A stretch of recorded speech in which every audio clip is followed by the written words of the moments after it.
Oh my goodness. Please, can you verify our audibility on X, please? Oh, no sound. Can you verify right now, please? I really want to. Thank you so much, Obi for President, for that. Thank you so much for bringing out my notice. Well, we're not starting the show yet, so I think. Are we audible right now, Bash Selly?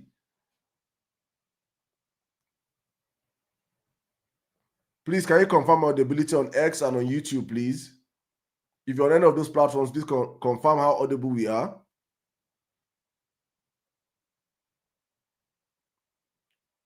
And I think I've gotten a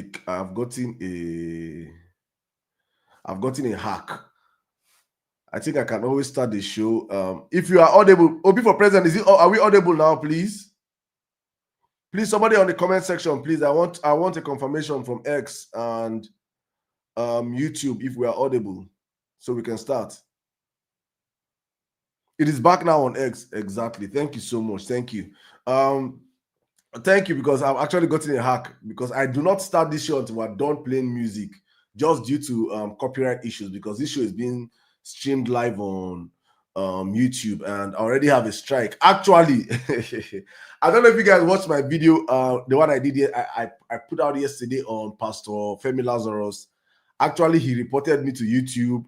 YouTube took down the video, and YouTube gave me a strike. So I am 2 strikes away from losing my platform on YouTube. So I'm trying to make sure that I do not do any copyright issue or anything. No be small matter, but we'll jump to them. That's part of the conversation today. So if it's your first time of joining us on this platform, you're absolutely welcome. I promise you that it will not be your last time, because what we do here, we make sense on this platform. Yeah, we make sense. If you like making sense, so this is not for Johnson people. This is for serious-minded people, right? That love light-hearted conversations. But before I jump in, as I always say on the platform, please, I want to push everyone of you. This is a TikTok show, and I was streaming on X and on YouTube. For now, hopefully we'll get into Facebook. I have dulled so much on that, but I'm going to see how possible we can to get into Facebook. But I want to say this to every one of you joining us. Please, the growth of this channel, the growth of this life is dependent on you guys, not just on me. I'm going to be doing the same thing right now. I'm trying to practice what I preach. And the simple thing I'm trying to say right now is, everybody, please let us share the live. Everybody share the live right now. I'm doing same thing right now. I'm about to share the live to my multiple followers across all my other platforms. So please, guys, let's copy the live, the links, and share it to all your platforms. If you're on X listening to me right now, please retweet the live, repost the live, and share it across all your platforms. The more people we get here, the merrier it be. The more people we get here, the better the conversation can flow. The more people we get here, the more informed. Thank you so much, Obi, for present. That's what I want to see. Everybody sharing this live to 10 or more people. 10 or more people is the idea here. Please, let's share this live, guys. Let's share this live, guys. Let's share this live. Let's get up into the conversation. Very, very, very important. Join us live. Yes. If you're on my WhatsApp channel, the Violence Plus WhatsApp channel, you would have seen my posts. I just posted right now, and I want everybody to please do the same thing. Go on your channels, your different channels, post it, repost it, share it, retweet it, like it. Let's just get this conversation going on, real. And also on TikTok. Sorry, please, guys. I'm just taking time to get people into the room before I start my submission, because as I always say, I try to make sure we have at least a good sample size of people across our different platforms before I start my submission, because for me, I don't want to sound like a broken record trying to repeat myself much later when people are already in the room. So what I'm trying to do is just to, build up the anticipation, build up the show before people jump into the conversation, before we start the main important things. But I want to encourage everybody on TikTok listening to me right now. Please, guys, we have a target of 100,000 likes, the minimum of 100K likes. We have been doing this consistently for the past, since we started this live, consistently, and it shows the power of participation, everybody participating in this, not just listening to us. Many of you cannot speak. Many of you will not speak because you're shy to speak. Many of you probably are in your workplaces, so you cannot speak. Many of you are enjoying the show, or you're not the speaking type. You just love to listen, which is fine and good. But the way you can help us in this live I'm not the one that come out and ask people for gifts, though. All I ask for on this live is to please power tap the live, because what you can do when you power tap the live is that you're making sure that this live is interactive. And how the TikTok algorithm actually works is in a way that the more interaction the algorithm see from you guys, the more it pushes us up the FYP. So when they see multiple people hitting the like buttons, it automatically shows them that something interesting is happening here, and the more they push this live to other people. So that is how you guys can help us. And also, if you check the league table, you can see that we're at League C5 and we're at the top 99 percentile. So what we have to do right now is the more likes we get, the more interactions we get on the live, the more people get to join this live. So everybody, that is the way you can contribute to growing the live. You contribute by sharing the live, by power tapping the live, and if you're led to gift, you can gift. It is not compulsory. It is not, I don't ask for it here, but if you choose, you can gift my speakers. Actually, I wouldn't prefer that because it encourages more people to come up here and speak. Most times I'm always here doing this, my long monologue, and at the end of the day, I already have my people that always come up and speak. So I would love to hear new voices on the platform today. So please don't be shy. Come up here as Emir Sirdam show and we talk politics. Today we'll be talking about very, very serious issues today. Let me just throw up the banner for those for those that are on, for those that are on the other platform, the Emir Sirdam show. Yeah, State of the Nation, politics today. We'll be talking about the silence of men of God, right? Which was what we said we're going to talk about this week. And also, I really want to know why the silence of men of God and the silence of APC supporters on social media. Social media have been so calm. Have you guys noticed that social media have been so calm? I don't know if you guys have noticed it. Social media have been so calm this past couple of weeks. It's like a breath of fresh air. You know, everywhere is now. It's not like actually there's sanity in the Nigerian social media space. I've made some couple of videos. I've posted them, and I've not been seeing my Ronu bandits, our terroristic terrorist brothers. I've not been seeing them. Everywhere is quiet. Thank you, my sister. And then where is Amechi? Quiet. Everybody quiet. Everybody is quiet. Everybody's maintaining, maintaining. If they had told me that Nigerians had this capability of Nigerians who will make noise, Nigerians that are known for noise making, if they told me that Nigerians, that something will ever make Nigerians calm down, I wouldn't have believed it. We are in interesting times. These are actually interesting times. Actually interesting times. It is insane and it is beautiful to see. I think these are times whereby it just reminds me of my day in university, whereby my before sorry please, I said the request to someone I didn't mean to send. I'm sorry. In my university days, our VC, when I got into university, the VC I had that was the VC then changed the whole tactics. So prior to our coming in, whenever there's court clashes, the school closes. The school just close, go holidays, so people will not be unalive. So the VC that came in during when I got admission, you change the rules. When there's court clashes, school will be going on. In fact, that's when he will start setting tests and emergency exams. He says that the only people that are running, when there's court clash are courtists. So only courtists used to run. So therefore, that school will go on and they'll be carry over. So that for him was the best medication to curb courtism in the university, and it actually worked. So even those that were courtists in university started coding themselves, not the ones that come out before. You'll be showing yourself. Who there, who goes, who this, who that. No. All the courtists are in university now. Melembe. A very smart move. It's exactly what's at play right now. All the courtists on social media are all out. They are all maintaining peace. They are all maintaining decorum. They are all keeping quiet. And it is important as a Nigerian. Archangel, you're on this live. Request the mic. I want to hear your voice, please. I want to really hear you. I really want to know what's happening in your boost camp. My APC supporters, my APC brothers and sisters, my beloved brothers and sisters in the APC, please come and talk.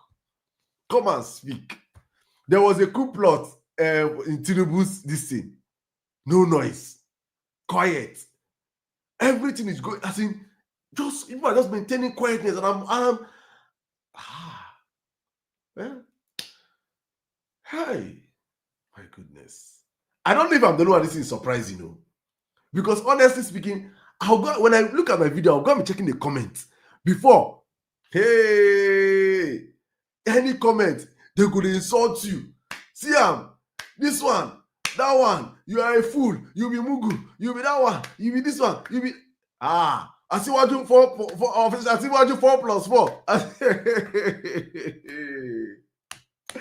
I don't know whether I'm out go down the smell, because this is when I'm out, never talk for weeks. Thanks to Donald Trump, and long may it continue. And if you're on our show the last time, you remember that I said something about I called out the opposition leaders, especially the man I support, Peter Obi, and I was very, very, very, very open, and I said I expect them to take advantage of what is happening right now, not in the way APC would have done it, or not in the way APC did it, but in a very different format. Why? Because this particular issue, this particular American plan to American interest in the insecurity in Nigeria is an issue that should remain in the front burner. Because one thing about Nigerians is that Nigerians, we know how to move on. If there's anything I always fault Nigerians, is our ability to move on from issues. I think that's like a coping mechanism for us. When it hits us, we catch cruise, we talk about it few weeks, few days, and the next thing, Nigerians are looking for the next thing, right? But for some certain reasons, this one is actually still lingering. And I think probably the blood of these innocent Nigerians have been unalived for decades that is actually crying and calling us, and is holding us. It will be a shame to Nigerians. I feel like this should be that moment of whereby we must reach a conclusive end to this situation. The reign of Islamic terrorism in Nigeria has to end. This has to be that point in time, because if we miss this window, only God knows how these people will come back. If we miss this window, if we fail to pressure the government to do their job, if we fail to put excess pressure on the government to do their job, and if we also fail in probably attracting help, because for me, I've always insisted that the first Nigeria has, I'm not like someone that like appropriating blames, because the truth is that if we start blaming that, there's enough blame to go around, both ourselves, our inadequacies as a people, to the government fault. There's enough blame to go around. But right now, what we're looking for is solutions. And when I look at the current government, I do not see a people that are ready to provide or proper solutions. I see a people that are willing to lay low, and in the usual belief as the Nigerians, we always allow things fade away, that this too will pass away. That's exactly what I'm seeing with this government. Because you cannot tell me that today, a video was live on X. There was war today in Nigeria. There was war. I'm speaking right now. There was war today in Nigeria. The video, the X. Terrorists versus terrorists. Boko Haram versus ISWAP. All of them there on top flying boats.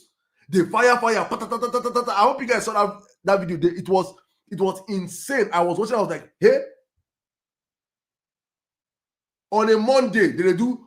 It's not Nigerian security now going after these people. It is a claim of territory. Two terrorist organizations fighting for a territory in our country. In our very, very country. It is insane. And I was wondering, I was like, just about the weekend, I think we saw the Nigerian police showing their this thing. Tell me, please, I want to know why they stage it. Please, if you say they stage it, I beg, why? Please put in the comments section, let me know why, please. Why was it staged? Please, I want to know. I want to understand the rationale behind it being staged. Is it being staged to show what? To show that Muslim to show that Muslim kills themselves. How? I don't really. I'm trying to understand that angle. How?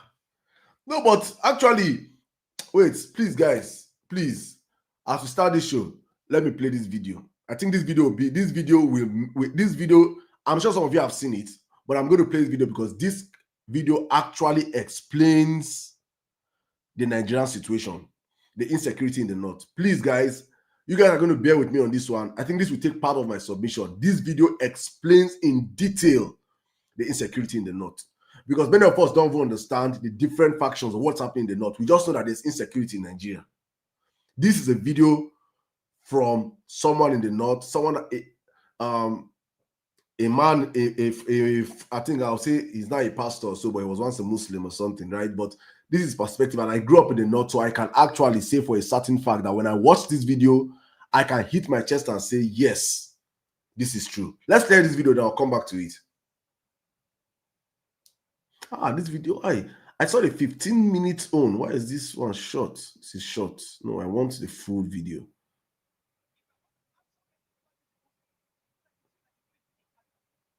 Please, if you see this video I want to play right now, if you have the full link on X, let me see it, please. And people were killed in scores. 92, 93 in Kaduna, a riot broke out which they call the Zango Kataf riot.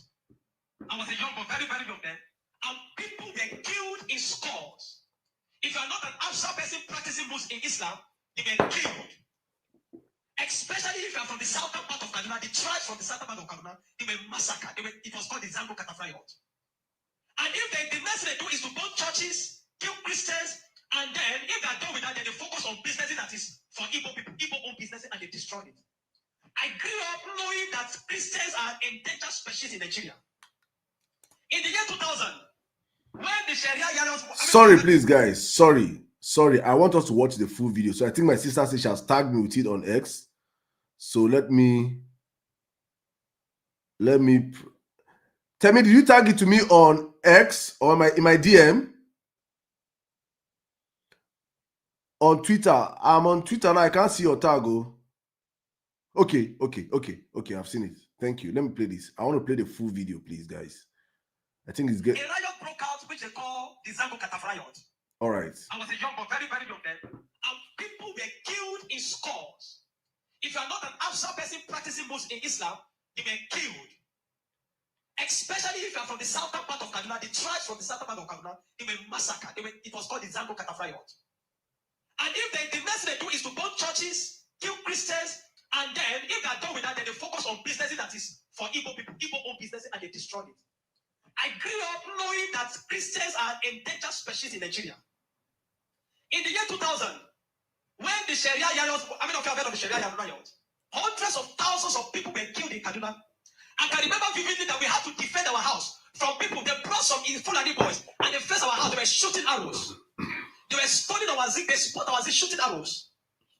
Even though I was a Muslim then, even though my father was a Muslim then, but because majority of the people in our compound were Christians, so they were willing to destroy every one of us because we're living with Christians. I can remember a particular church in Mando, for those that know Mando, in Kaduna, called Chapel of Redemption. That church was destroyed. And so from that time, anytime there's a little hanky panky in Nigeria, the first target is churches and Christians. And this has prevailed for a long time. That even if there's a problem with in another country, the Muslim and the Hausas in Nigeria will rise up and begin to kill Christians. How many of you remember the Miss World crisis in 2002, 2001, 2002? That somebody threw a picture of Muhammad or something in France, long away in France, and they began to fight in Nigeria. In Denmark. Are you following me? Christians are endangered species. Now let me give you, and that's how it has continued.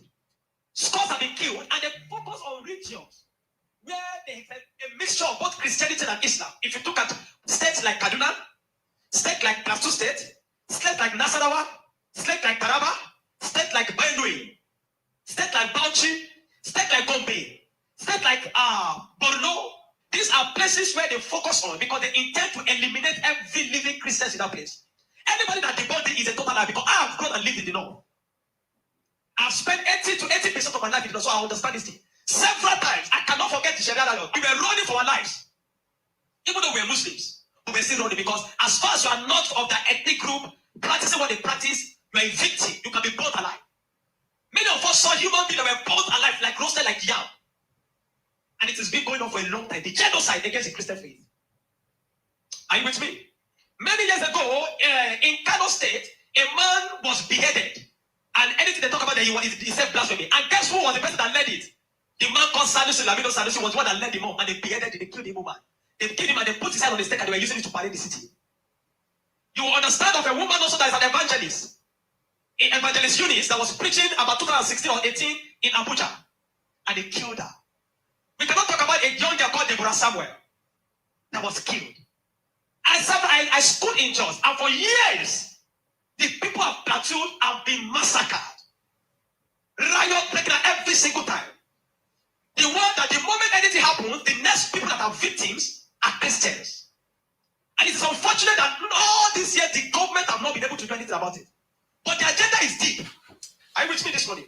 Why am I saying? Because I don't want us to be an ignorant people. If we are ignorant people, they will control the narrative. And this days, let me tell you this truth. God will not come and fight for you. Remove that thing from your mind.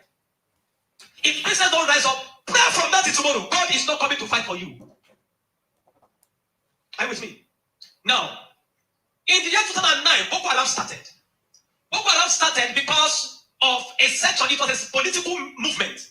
They created Boko Haram as a political talks to bring confusion into the government of Goodluck Jonathan. And to be able to, destroy any opposition, starting from Borno State, under the watch of a man called Kashim Shettima, which is now the vice president of Nigeria. Kashim Shettima and the other man, Ali Mohammed Sharif.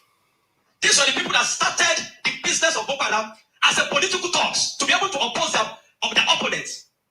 But after a time, the ideology grew and they began to destroy. Now, it became a problem and they began to use it to destroy bombing here and there. In 2009, 2010. As of 2010, a man led a meeting in Jos. Are you with me? He led a meeting that they were going to annihilate Christians within the locality of Plateau, Bauchi, Kaduna, and Nasarawa. And he said they are going to perform jihad. They will bring jihad and they will go to kill them. If the Islamic leaders are not willing to lead them, he is ready to lead the movement. I have the minute of that meeting in my phone presently. Guess who is that person? Issa Pantami, that was the former minister of communication under Buhari's regime. APC. And several times, these are people that are terrorist sympathizers. And that is why the Nigerian army have not been able to win the war against terrorism. Because people the terrorists have infiltrated the Nigerian ranks, the army ranks, so they cannot win the war. They said Osama bin Laden was a better Muslim than he is. He was sad when Osama bin Laden was killed. And they have said it several times that Boko Haram should not be killed. He said they are their Muslim brothers. How do you win a war against terrorism? When there are people high in government that are sympathizers to terrorism, how do you win that war? Now, there are 4 categories of insecurity or people that are causing insecurity. Number 1, you have Boko Haram. Number 2, you have bandits. Number 3, you have Fulani herdsmen. Now I'm going to show you how they are connected. Many people don't know. The Boko Haram and the Fulani herdsmen have one mission. The mission is simple: Islamize Nigeria. Come to a territory that are Christian dominated, kill everybody there, occupy their land. Go to Benman, look for a community, kill them there, occupy their land. That's always me.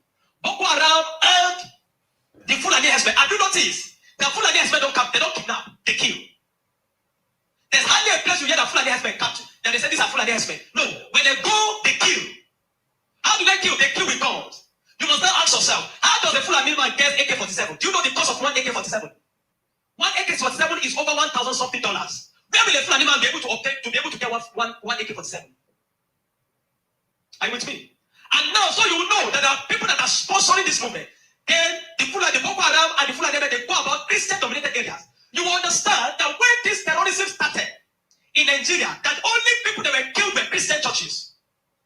You will not hear that they killed anyone. It is Christians and churches. I remember in Kaduna then that churches began to look for security men to guide their churches in every service day. Otherwise, you can be in church and the next thing is boom, everybody dies. And churches that don't have money to hire soldiers began to use some of their members. I was a member of the security team in my church in Deeper Life in Kaduna in 2010. Because we don't stay in the church. Once I come to the church in the morning, we stay outside, moving around patrolling, because anybody can come and drop anything. So when Boko Haram started, the majority of Muslims Muslims, the Hausa northern Muslims, the Hausa, they were happy. I know people that were celebrating it. If you see them crying today, I'll tell you why. At the initial beginning of this thing, they were happy celebrating the killings of Christians. They said they are purging Nigeria of army. It was majorly on Christians and Christian-dominated areas.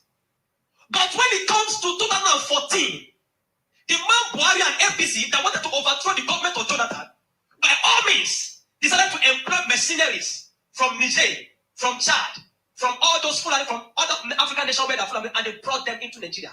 What was the goal? The goal was that if Jonathan does not concede defeat in the election, they were going to rain hell on Nigeria. So they brought in these mercenaries and they equipped them with rifles, the Erufais, the Buharis. Are you with me? The Erufais, the Buharis. Every one of these people called APC, they brought in mercenaries and armed them in the bushes and told them to wait. The moment Jonathan did not concede defeat in the election, they were going to start. But unfortunately for them, Goodluck knew of the assignment. He got intel about it because the man said his ambition to know what the blood of millions. So the man conceded defeat and left. And so they declared APC winner. Now, you have already brought people from different parts to come and fight. But what they wanted to come and fight for, they don't achieve anymore. So now they left those people in the bush. They left them with guns and ammunition in the bush. And when Buhari became the president, he abandoned them. Instead of them to settle them and let them go back, they abandoned them. And the people saw Nigeria as a place that is good. And the people decided to remain in Nigeria. Those are the people that started bandits. Before, we don't have anything like bandits. Facts. Banditry started under the watch of APC, under Buhari, because they were the ones that brought them in. Kidnapping, because they needed to survive. So they started by kidnapping. And they started by kidnapping. And they started by kidnapping. And they started by kidnapping. Over time, now you understand that there are certain parts of this nation where there are mineral resources.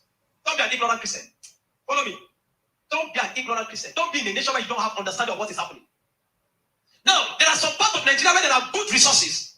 And so, and this is being illegally mined by elites, the military generals, the oligarchs, the people that are the leadership of the North, they were mining these resources, and the money does not go into the federal government account. So what they do is that they employ the services of this banditry to create two things. Number one, to create diversion. So when you go to Zamfara, that's why you hear that they say there is killing in Zamfara now. It's because of the illegal gold mine. There is gold in Zamfara that they are mining. And so these bandits that are already in the bush, some people collaborate with them, partner with them, and told them to see, keep creating confusion, create chaos. When you keep creating chaos, the Nigerian state and the people of Nigeria will not be able to focus on the illegal mining, to be concerned about the insecurity. So the insecurity is created as a means of diversion in the north. I follow you. It is created as a means of diverting the attention of the military and the Nigerian populace for being able to focus on the illegal mining of resources. And any part of the north where there is resources, you find out that insecurity there. Recently, it has started in Kwara because there's a great amount of lithium in Kwara too that they have discovered and they're mining. So they partner with the Chinese because the people that do this illegal mining are the Chinese. They partner with the Chinese to be able to. So the bandits became the security men of Chinese and all those people to protect them. So that while they're mining, they can begin to cause chaos. Because while the people are mining and they're causing chaos, kidnapping, nobody will be able to focus on what the Chinese are doing and those people illegal mining. Every single day, this is what I'm telling you, they're mining in those places. And they'll take it to an outfit in the book. Please mute your mic, please. They're making billions of dollars from it every day while people are being killed. That is why you now hear that Muslims are saying that they're killing Muslims too. What you have, it is what Buhari created. The APC-led administration created, the banditry they created is what is affecting the North now. Because the people they brought to come and kill Nigeria in 2015 did not succeed because Goodluck relinquished power to them. And now the people have become thugs, they have become tools to be used in the hand of men that are using them to secure their illegal gold mines. And that's why you kill them. That's why you hear that they say they are killing Muslims. Now, the Christian persecution and genocide has been there. So you find that the other part, the Muslim and the Fulani keep going around killing in all those parts. And the Christians and the churches have been silent for too long. This evil has prevailed in Nigeria because the righteous men have been too quiet. If we're ever going to win against insecurity in Nigeria, Nigeria must put two things Nigeria must do. Number one, Sharia law must be completely abolished in Nigeria. Because Nigeria is not an Islamic state. Why will Nigeria, some part of Nigeria, be practicing Sharia? The law guiding them in constitutional law that believe that if somebody deserves to die because he speaks against his God. Can a Hausa man insult Jesus and I kill him for insulting Jesus? But somebody believe when you speak against Muhammad, you deserve to die. How do you live in a country with somebody that has that kind of mentality? The military have become complicit. They are compromised. Nigerian military cannot win this war. 20 years from today, I'm telling you, 20 years from today, this thing of insecurity will not end because there are people that are enjoying it, benefiting from it, and reaping from it. If Nigeria want to win this war, partner with America. Then they come and militant. I'm not sure I've seen that in Kano yesterday. Some people were protesting that they don't want America to come. Because they believe what they have been told is that America is coming to kill Muslims. And the man said he wants to come and kill terrorists. But they are protesting. Anybody that is negotiating, people like Ahmed Gumi, Sheikh Gumi should be locked away. A terrorist sympathizer is a terrorist. Facts. A man that believes that you're not supposed to kill a terrorist is himself a terrorist. A man that believes that we should go and negotiate. How do you go and negotiate with terrorists? Because you see, terrorists are not just criminals. They are working with the wrong ideology. A man that believes that killing himself, he has nothing to lose. How do you negotiate with a man that believes that killing himself is going to meet their God in heaven to collect 72 virgins? How do you negotiate with such a person? A man like Sheikh Gumi should be locked away. A man like Ali Bababu Shari should be arrested. Facts. You want to win against terrorism, you must go brutal. No nation win against terrorism by pampering them. The custom is taking rice, seizing rice from Nigeria and taking it to terrorists in the bush. That they need to take out them because they are human beings to know. The moment you become a terrorist, you see that taking the life of your fellow human being is nothing, is to please a God, then you don't deserve to live. Children of God, I'm not going to ask you to pray because this is not a period of prayer. This is a period of action.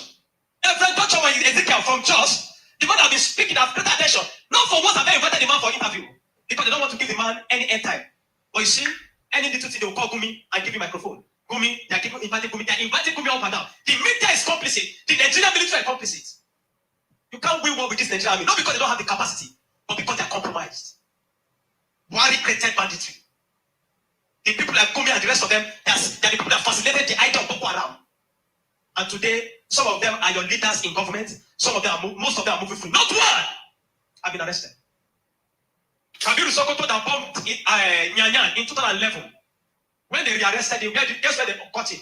In the house of Shetima in Abuja. What is he doing in the house of Shetima if Shetima doesn't know him? But today, Shetima is your vice president. How do you win a war when terrorists are ruling you? APC. When terrorist sympathizers are moving around? This is not a period to say we are praying. No! This is a period of wisdom. This is a period of action. Churches in the south have no idea. They sit in their cousin churches with employ them. They don't know what it means to be in the north. They don't know what it means to be running for life. Now every Sunday in the church in Kaduna, when the senators pray, everyone is praying with one eye open. Because you don't know God might go up at any time in the church. The Nigerian church must rise up. There's an agenda. And if you read the minutes of that meeting, it was led by Isa Batami, you will not believe it. I have a recording of his messages. Where's our people said, why will they be killing their people? He said, why will they be killing his Muslim brothers? Referring to Boko Haram as their Muslim brothers. How do you win with such a people in government? And that guy was a minister under Buhari for 8 years. Do you know what I'm telling you this morning? You are in Nigeria. If you are not aware of what is happening around you, in a short time, one day your calamity will just come. You will not know how. Are you with me? The banditry that is destroying them in the north was created by the people Buhari brought for mercenaries to destroy Nigeria in 2015 in case he did not win. Unfortunately, he won, and those people were left without fight. And they began to use the weapons that have been provided for. These guys have sophisticated their weapon. They move logistics, move money in dollars. Where do you think they're getting it from? You think it's from the sale of cow? No.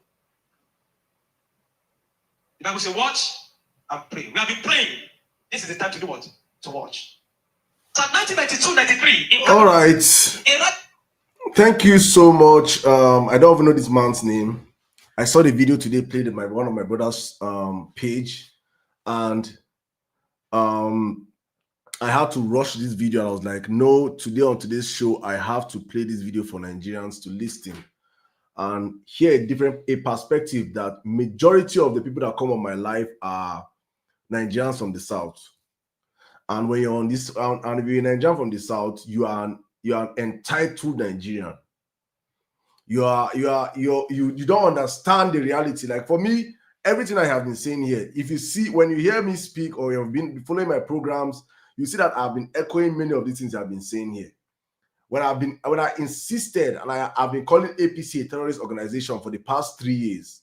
When people were asking Saddam, why do you keep calling APC a terrorist organization? These are the basis of why I have been saying these things. Because I grew up in Plateau State. I'm a witness. I can testify to all this. I lost friends. I lost my family businesses. We lost a whole lot. I don't want to quantify it. There are some things that if I say now, there's someone that is that works with the Super Eagles. There's someone that currently works with Super Eagles. I don't want to just amplify that guy. That guy was one of the people that joined in burning our investments. He's currently today working with Nigerian Super Eagles players. So when I see him, who brought him into the Super Eagles was through Mikel Obi. I don't want to even amplify that. If I amplify him now, it will become a very big, it will be something very, very, very big. This thing I'm saying now was back in 2010. So I witnessed this thing firsthand. So when I went to school in the Southeast, that was when I understood Nigeria was totally different. If you have lived in the North and you come to the South, you understand that Nigeria we're operating two different nations. That's why I say most times all these people that grew up in Lagos, that have never crossed Lagos, that have never crossed their local government, when I hear them speak, I just laugh. People that have not had the opportunity of testing Nigeria, understanding how diverse Nigeria is. This young man have said a whole lot of things today, and we'll be talking about this and more today. Today, I'm focused on the silence of the so-called men of God. Their silence has been so loud. Happy that some of them have started coming out to speak. Some of them spoke over the weekend. You know, it took America coming in for the so-called people that are meant to be the shepherd of the sheep to start speaking out over the plight of Nigerians for what have been happening for decades. And I say this, when I make my submission, I say this, that this is not about our Muslim brothers or Muslim sisters. No, it is not about them. It is about people that are actually using the religion to perpetuate evil under the guise of the religion.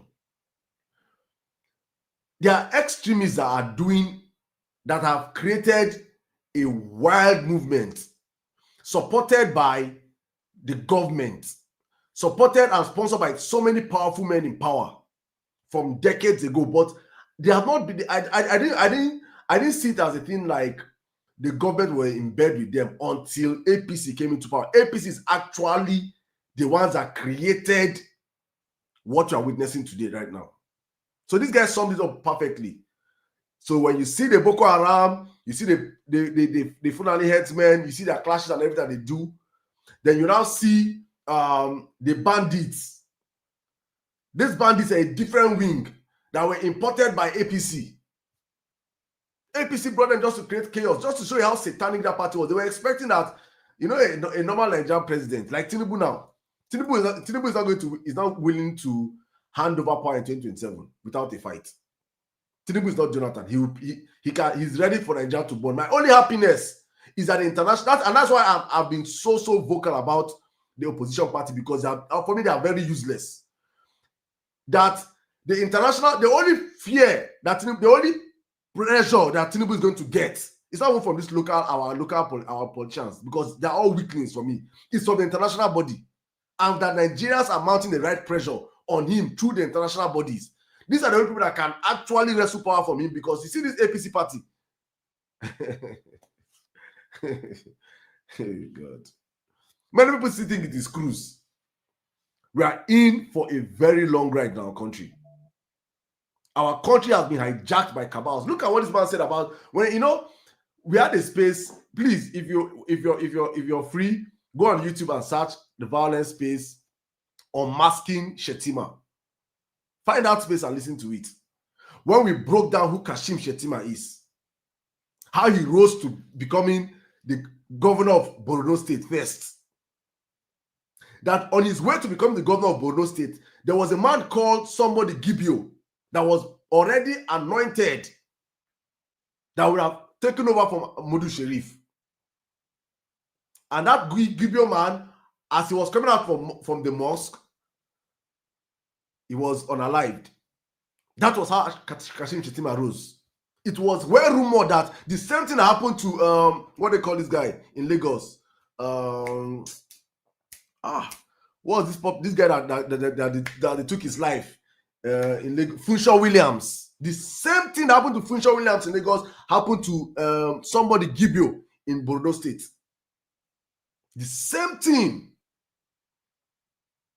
And that was the rise of Kashim Shettima. It was under the regime, Modu Sharif, that brought in Boko Haram, as we heard on the video, that was how the Boko Haram started. Then they took out the Boko Haram leader, Muhammad somebody.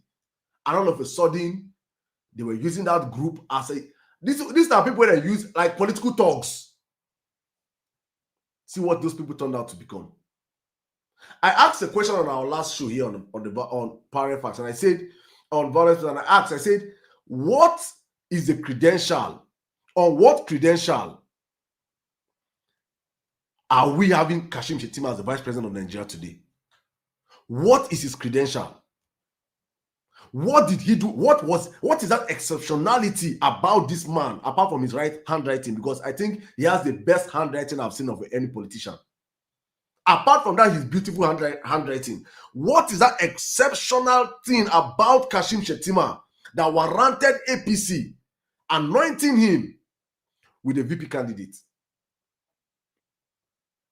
It is, if you ask yourself this question, it is simply because of the role he played in making sure that Maiduguri was a fertile land for terrorism to thrive, and of which on that land rose APC and the exit of the Jonathan's government. It was there. It was in Chibok. They wrote, you see how Nigerian politicians are so useless. The current minister of FCT, Wike, was the minister of education during Jonathan's regime. Please unmute your mic, please. I just have to drop you. If you're not patient enough, please, you can leave and come back. The minister of education during Jonathan's regime was this Nelson Wike, current servant to Kashim, was the minister of education then. And he wrote a circular because they already had intel that these Boko Haram were going to strike. And he said, withdraw students from school. Withdraw students from school. Instead, they allowed those Chibok girls. How do you go and kidnap and carry over 200 and something girls? What were the logistics these terrorists had? And they moved in smoothly.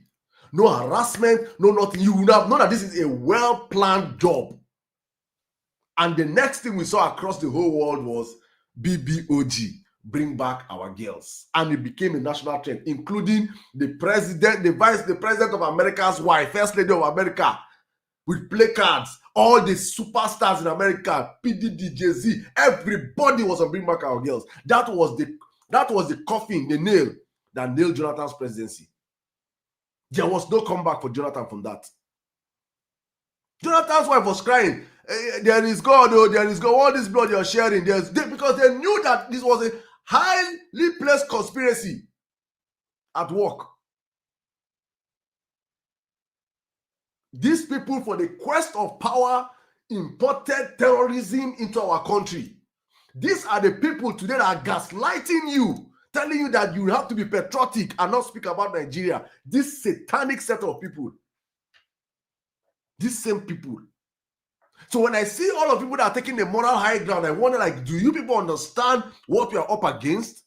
This man I just spoke now, there's something I wrote down when he was speaking. He said, God will not come and fight for you. Because for so long, Nigerian Christians and Nigerian Muslims have believed that it is God. Allah, it is God that will help us. God will not do anything for us. He will not do what he has empowered us to do for ourselves. When I go on any program, because I'm a very good, by the grace of God, I walk with God. I try to be a good person. I'm a Christian. I don't even hide it anyway. But when I'm in any prayer room and I hear they say, pray for Nigeria against the insecurity, I start praying immediately and say, God, open the eyes of Nigerians. Thank you, my brother Mickey. I said, God, my prayer point at that moment becomes, Lord, please open the eyes of Nigerians to see their enemies.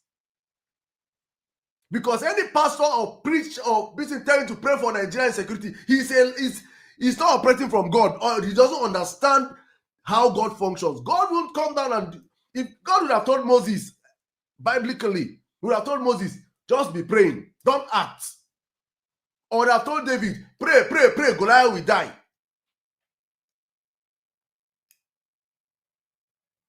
There are times that actions are required. There are times that you have to be strategic. There are times you pray.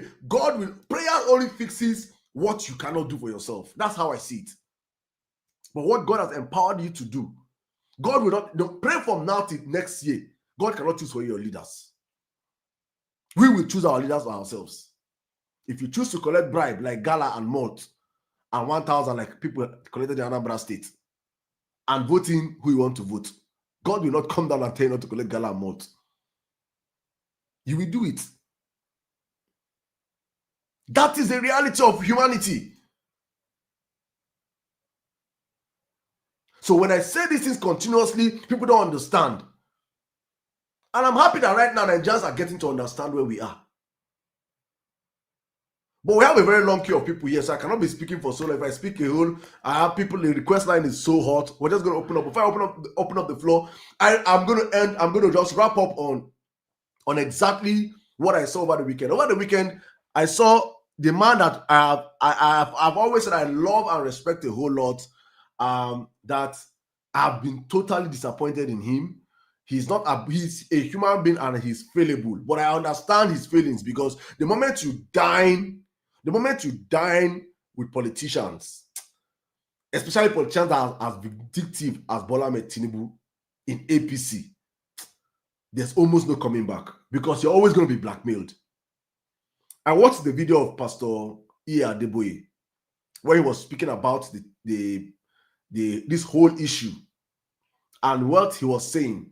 When you watch that video, he said that those that know that can get this message over to the president, implying that there is now a gap between him and the president, that he cannot pass this message to the president. Meanwhile, when he started that conversation, he said that 3 months into Buhari's tenure, he went and met Buhari. He was with Buhari, and cameras carried it that he was with the president. And he told Buhari that Buhari should do what I have always insisted here, that any Senate government will do, is to put a timestamp on your personnel, your service chiefs. Any service chief you're getting, you give them. I propose 6 months. He said 3 months. You give them 6 months for me, and in 6 months, if you do not see a semblance of curbing the insecurity, you change them. So in Tinubu's 4 year and 2 year term and 2 year right now, Tinubu should have changed at least 3 sets of service chiefs if he was serious about curbing insecurity. But the only time Tinubu had to change service chiefs, or he felt it fit to change service chiefs, was when there was a rumor that there was a coup, or that probably there was actually a coup plot. That was when he felt threatened, not when, because Nigerians were being unalived.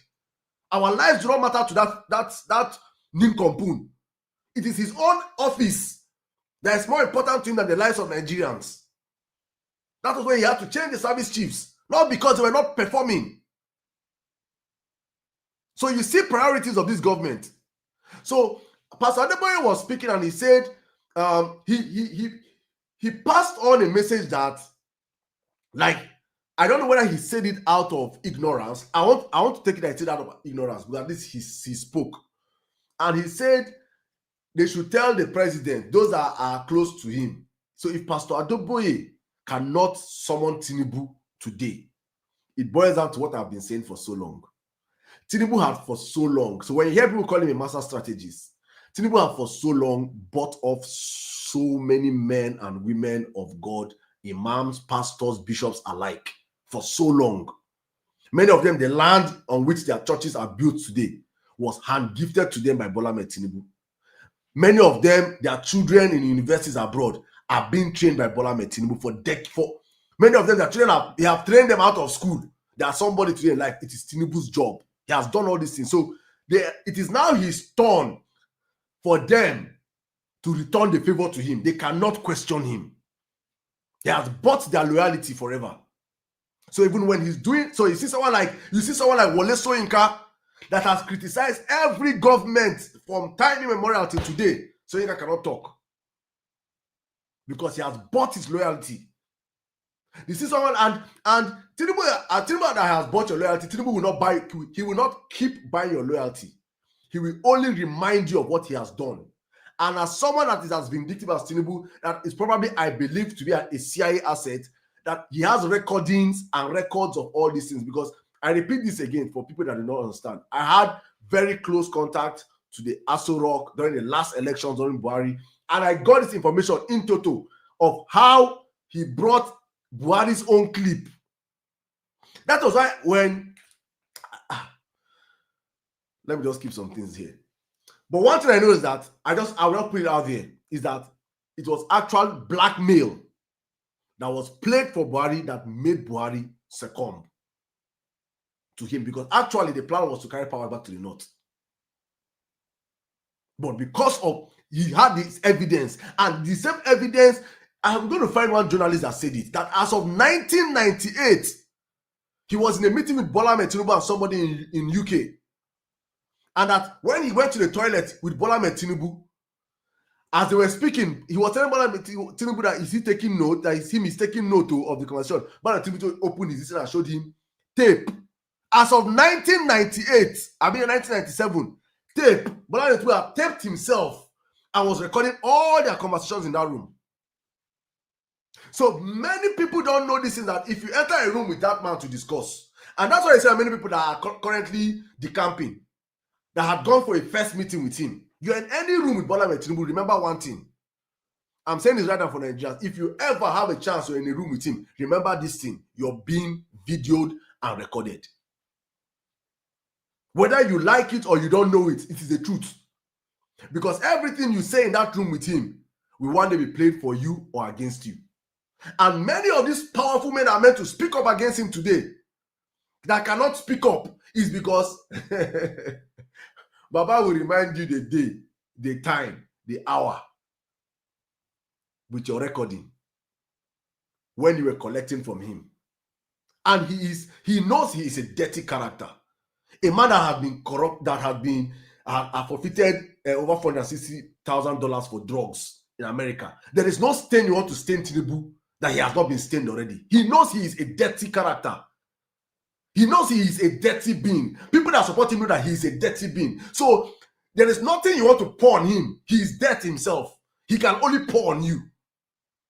So you, as a man of God, that he has used you, he has settled you, he has done things for you, he has all your recordings and the rest. How can you as a person today come out and criticize him when you've probably been in the same room? Probably many of those men of God, when they do with them, they don't say camera don't do video, not video now. Maybe when you don't carry baby oku, two hot bitches give you, when I go to a hotel, they dance. Hey, as man of God, though, you don't say camera down top and everything. They don't plan you. They don't plan your tape. Keep on for you, they wait for you. For the day like this, I will come, so that you cannot say a word. Because if you say a word, he has the media. He told Buhari, let me just put this. He told Buhari, he came to Abuja, and the cartels that were surrounding Buhari did not want him to see Buhari. He was in Abuja. They kept him waiting for Buhari for hours. And he said a statement. He told them that, go and tell Baba on so and so date and time. If I leave here and I get back to Lagos, first news tomorrow morning, events that happen on so and so date and time will be major news, will be headline news.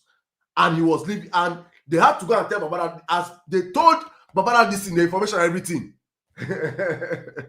But see, when I keep standing for hours, they had to usher him immediately. That was immediately after that meeting. You started seeing Buhari follow him on tour.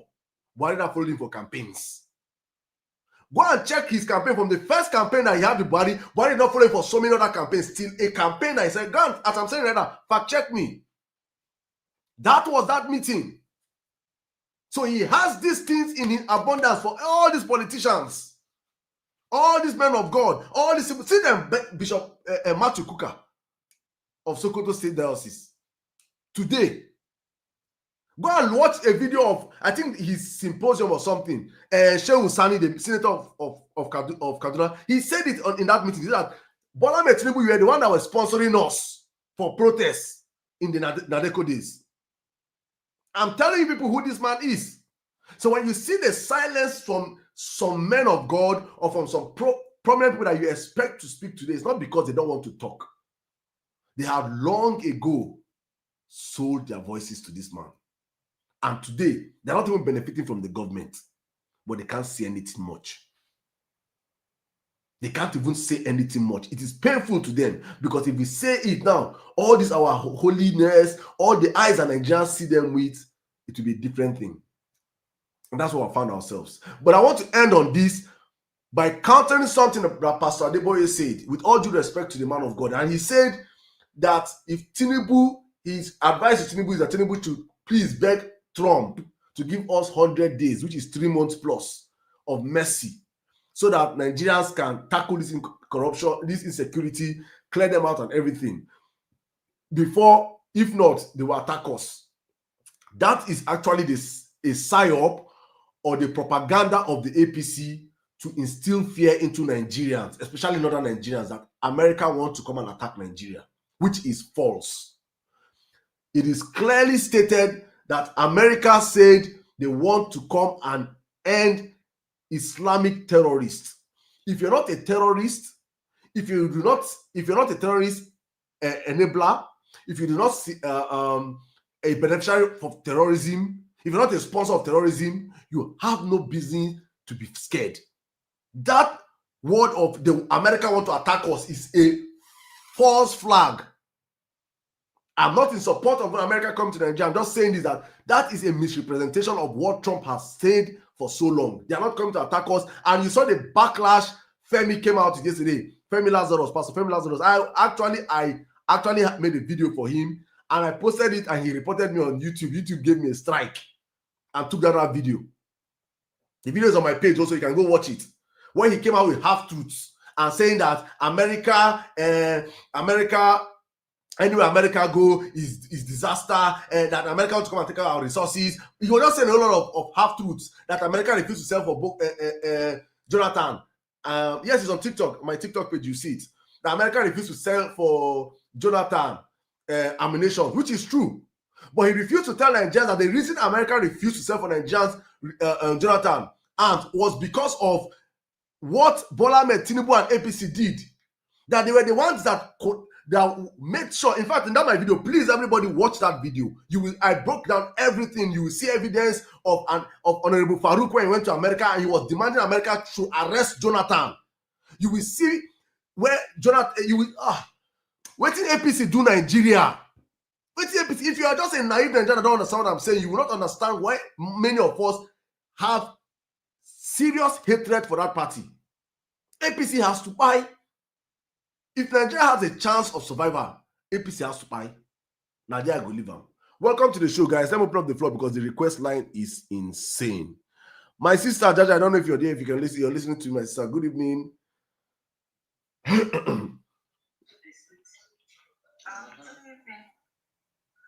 evening, everyone. Let me introduce myself. I hardly do that, but my name is Jamila. I'm from the North Fulani. I'm a Muslim. And out of experience, I grew up partially in Lagos, a few sides of the country. But I realized something. I cannot say I understood what happened during the Zango Kwata issue, but it brought in a lot of division within Muslims and Christians, especially in Kaduna. It was later that after I got married and stayed in Kaduna, I saw how bad it was. I stayed in Kano, and then I remember when they began to do this campaign based on the Sharia law and a lot of things. But one thing that was clear then was, okay, you want to implement Sharia law, you want to build Sharia police, but then again, it occurred to me that most of these laws today, and I dare anybody to challenge me, the Sharia law is clear. It's binding on everyone that is a Muslim, not non-Muslims. Everyone that is a Muslim. But then again, have you seen any politician his hands chopped? Have you seen their children attacked? These laws, they only implement on the nobodies. I'm sorry to say. And we can connect this so-called political Sharia. You understand what I mean? Because Islamically, if Islam means peace, why is it that politicians and people are, even the ulamas are not giving us peace? It's a question. There is nothing like oppression. There's no compulsion in religion. I remember a time when the Sharia saga started in Kano, I was passing in mosque and I heard him say, if you find any non-Muslim, they should slaughter them, and everybody would say, Allahu Akbar. I was like, what? What? That is not the Islam that I know. And then the problem now is this. I remember reading something my father wrote, and I think around 1986, 91, going through my late father, he was a veteran journalist. And he spoke about going to Medjugorje at that point, going through the neighboring bordering towns. I realized that at the rate Lake Chad was shrinking, and then the chaos within Chad and whatever. He foresaw a future that if we don't protect our borders, that one day insurgency is going to start. The first example he gave was how Meters Ine came into Kano, settled as a non-Nigerian, and he was embraced, and you saw what happened. But when the army fought Meters Ine, his followers, where did they fly to? He asked the government to checkmate those people because they'll go back and regroup. Here we are today. Most of them flew to that side of Maiduguri, Yobe, Gobe, all those sides. We don't checkmate it. We allow everybody to come into this country. He advised them that at that point, he told the government that we need to have identity cards so that Nigerians will know themselves. Non-Nigerians cannot just come anyhow and just settle without knowing, do you understand where they're coming from, what their motive of coming into Nigeria was? Since that time, they ignored it. And then he said that deliberately, he noticed a pattern whereby they intentionally allowed education to fail, and then he called, because I think he did investigative journalism on these people, infiltrated them, and I've listened to things I was not meant to. He had this tape recorder, tiny tape that he used to do some of his investigations with. He calls them the elite mafia, and with what I've seen visibly, I now believe my father was right. And he said, the moment you speak, they will gang up against you. They will ruin you. It is character assassination. At that point, NUJ was a powerful body. It used to checkmate most of these newspapers. It was a voice for Nigerians. They decided to attack and privatize media. Have you noticed that? Right now, why social media is a threat because they don't have a control over it. If they have, back in the day, strategize on how to control streamline media, it's for them. It is what they pay you to see. Journalists dare not talk. Have you noticed the pattern of journalism in this country? There used to be a voice back then, but right now, freedom of speech is actually under attack. Let's continue with how the massacres and the killings began. The one question I'm questioning now: they're killing Christians, they're killing Muslims.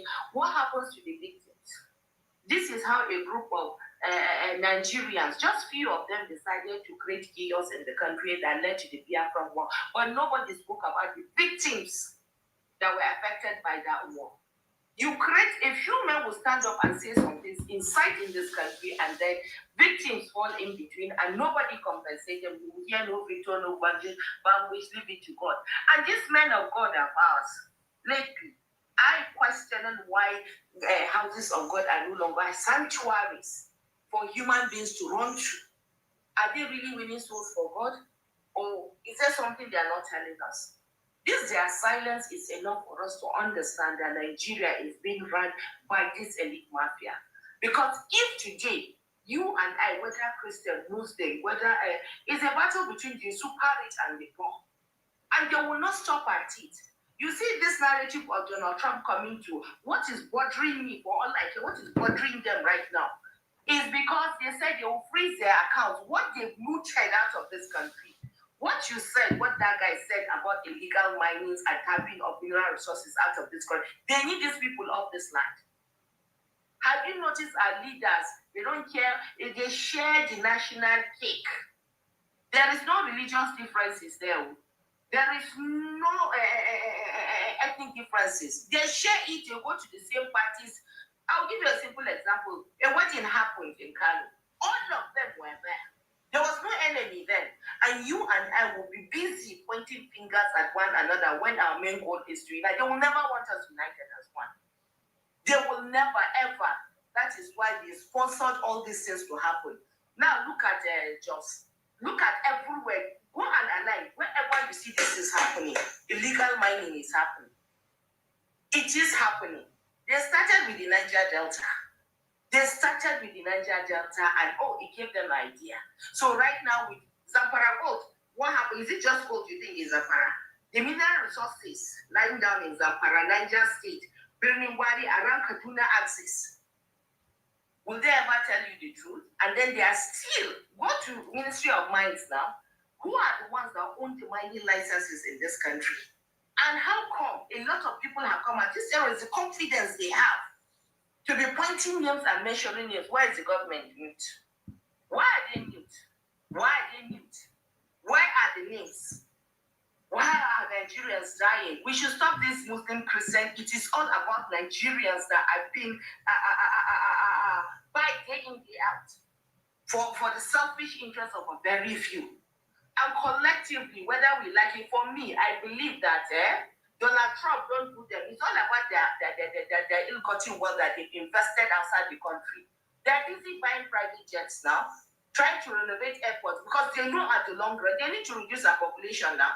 So that after we finish buying ourselves, they will run away with their people. They have lost citizenship and then come back as our messiahs. This has been happening time immemorial. But I think Nigerians, we have amnesia, or is it Alzheimer's we have? I don't even know. We are so quick to forget. I was once a preview to how far this thing has gone. I went to a salon, met an elderly woman. We're having the same discussion, greetings, laughing. She actually thought I was a Christian. Dada, if you can wrap up in a minute, please. Okay. Let me just let it be. But it's time for us to wake up. These people don't care about us. And it's not about caring. We should continue to clap because me, I want the West to enter. Whatever meaning. Because for me, those sanctions against the cutting ones outside will stop them. Travel bans on them will stop them from whatever it is they've been planning for us. Because all of a sudden, have you seen the body language has started changing?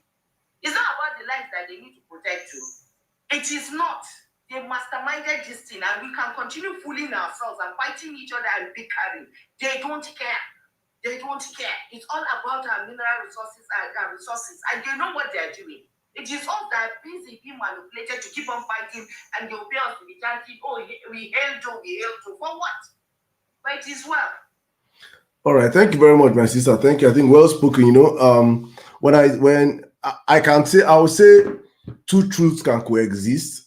The truth of the matter is that there are people that are deeply looking for and fighting for the interests of our mineral resources, and also there's also people that actually have an Islamic agenda in the country.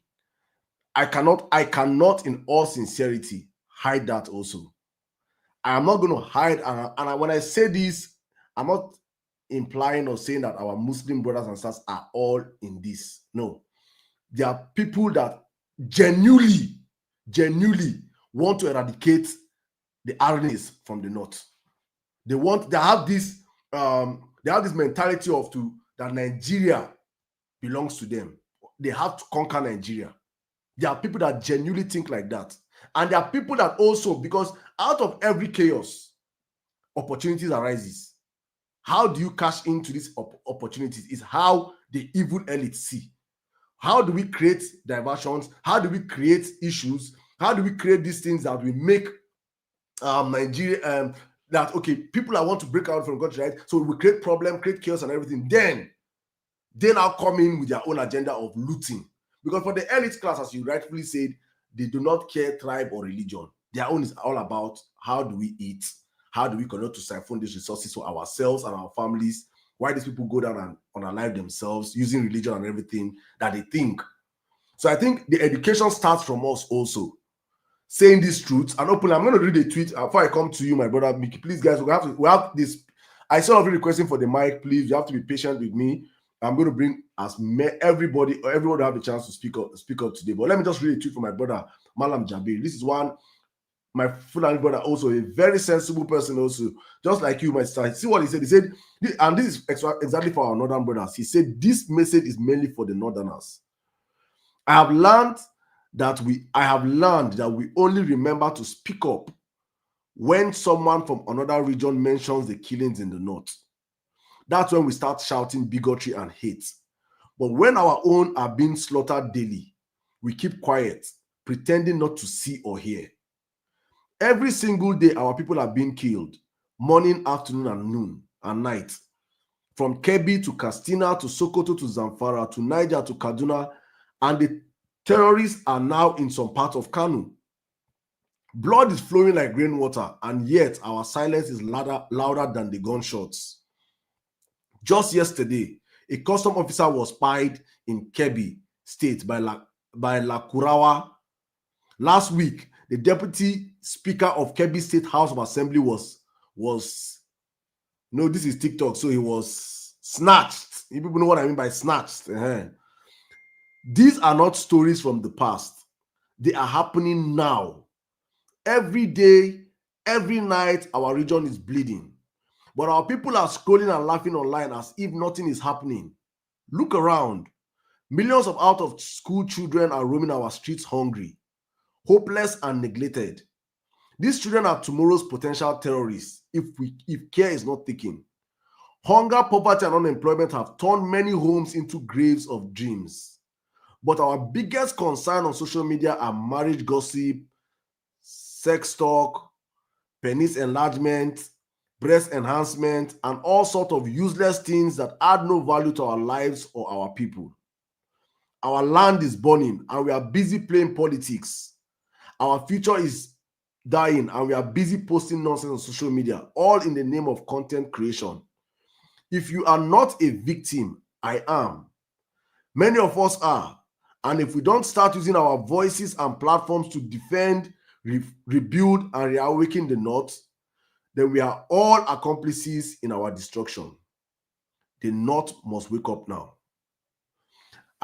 When I saw this tweet, I was just so elated and happy that my brother understands the assignment. Because honestly speaking, I, for one, I've been one that have been trying to reach out to our northern brothers. I've been trying to raise northern voices on social media, because the kind of voices on social media that are from the North, the predominant voices on social media that are from the North are the most useless set of human beings you can ever meet.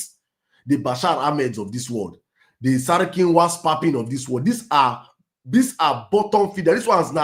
These are bandits get sense past them. But they were fortunate enough to have cell phones and join Twitter early and became so-called northern influencers. And they have portrayed the North in a very bad way.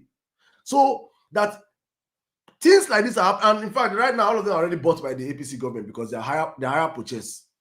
If you buy, I had an interaction with that was popping prior to the 2023 election, and he was giving me fee. And if I pay him, he'll support P2B. As of 2023, I'm telling you, one of my accounts that was that X collected. We were chatting. He said, make I pay him well. Say he does not have ideology. He has no belief. He's just a paid for hired this thing online. And these are the people that are portrayed the North in a very negative way. And so that's why you see that many people, and unfortunately for Nigerians, that many of our brothers in the South that have never crossed the South and does not understand what's happening in the North just get misconstrued by the kind of conversations or the kind of people that speak up for the North. People that really are Northerners, that do not align with this terrorism, that do not align with Boko Haram, with banditry and the rest, are in their numbers. Why are those people not speaking out? Please, I have to disconnect you. Why are those people not speaking out? Why are they quiet? They have to be audible, especially in times like this. Why should APC be selling a false flag that America wants to destroy, come and attack us? America doesn't want to attack us. America wants to attack the terrorists that are actually unaliving Christians and Muslims in the North. Are our northern brothers happy with what's happening in the North? This is my brother now that is a northerner that is crying. So if we can start curbing insecurity from that way, then the other one that is religious extremism, we can now start dealing with that internally. But right now, we have to curb those people occupying our forestries, those people that are occupying our bushes, kidnapping our people, those people that are stealing our mineral resources, working as bandits for top politicians. We have to get those people out of our country as soon as possible. My brother M for Mickey, welcome to the show. Please take it from here. Hello, Saddam. Hello, everybody. Hope you guys are all doing good. It's been very interesting. And I just listened to that. I believe that guy is a pastor. I watched that video, I think earlier today or yesterday or so. I didn't even know you were going to play it here today. I had to, my brother. I had to. The guy was just spewing a lot of facts. So I'll just make this very quick. You remember we're talking about that pastor from Play 2? I think it's Pastor Dan, or what's his name? Yeah, that Chomoya, Ezekiel. So I watched the video today, Ezekiel. I watched the video today. The Major General actually went to his church yesterday. Okay. And he was addressing the people. Remember when we were saying that guy is the most secured guy? we talked about before it happened, though. Yes, as I was just watching the video, I was just laughing. Like, these people, like, they are so easy to read. Easy. They look. So I think anybody that has that has brain can easily put together the next thing APC will do. Imagine if the man said it. He said that is the first time he's worshiping outside his barrack. You see? And he gets the church he went to that man's church. And he said, nobody's going to kill you. That you can. The video is there, please. If you can go and verify what I'm saying. If they touch that man, that man is the gate ticket of America to enter Nigeria immediately. Without even that one, Trump will not even announce. We are coming. You just say pam param param, tune.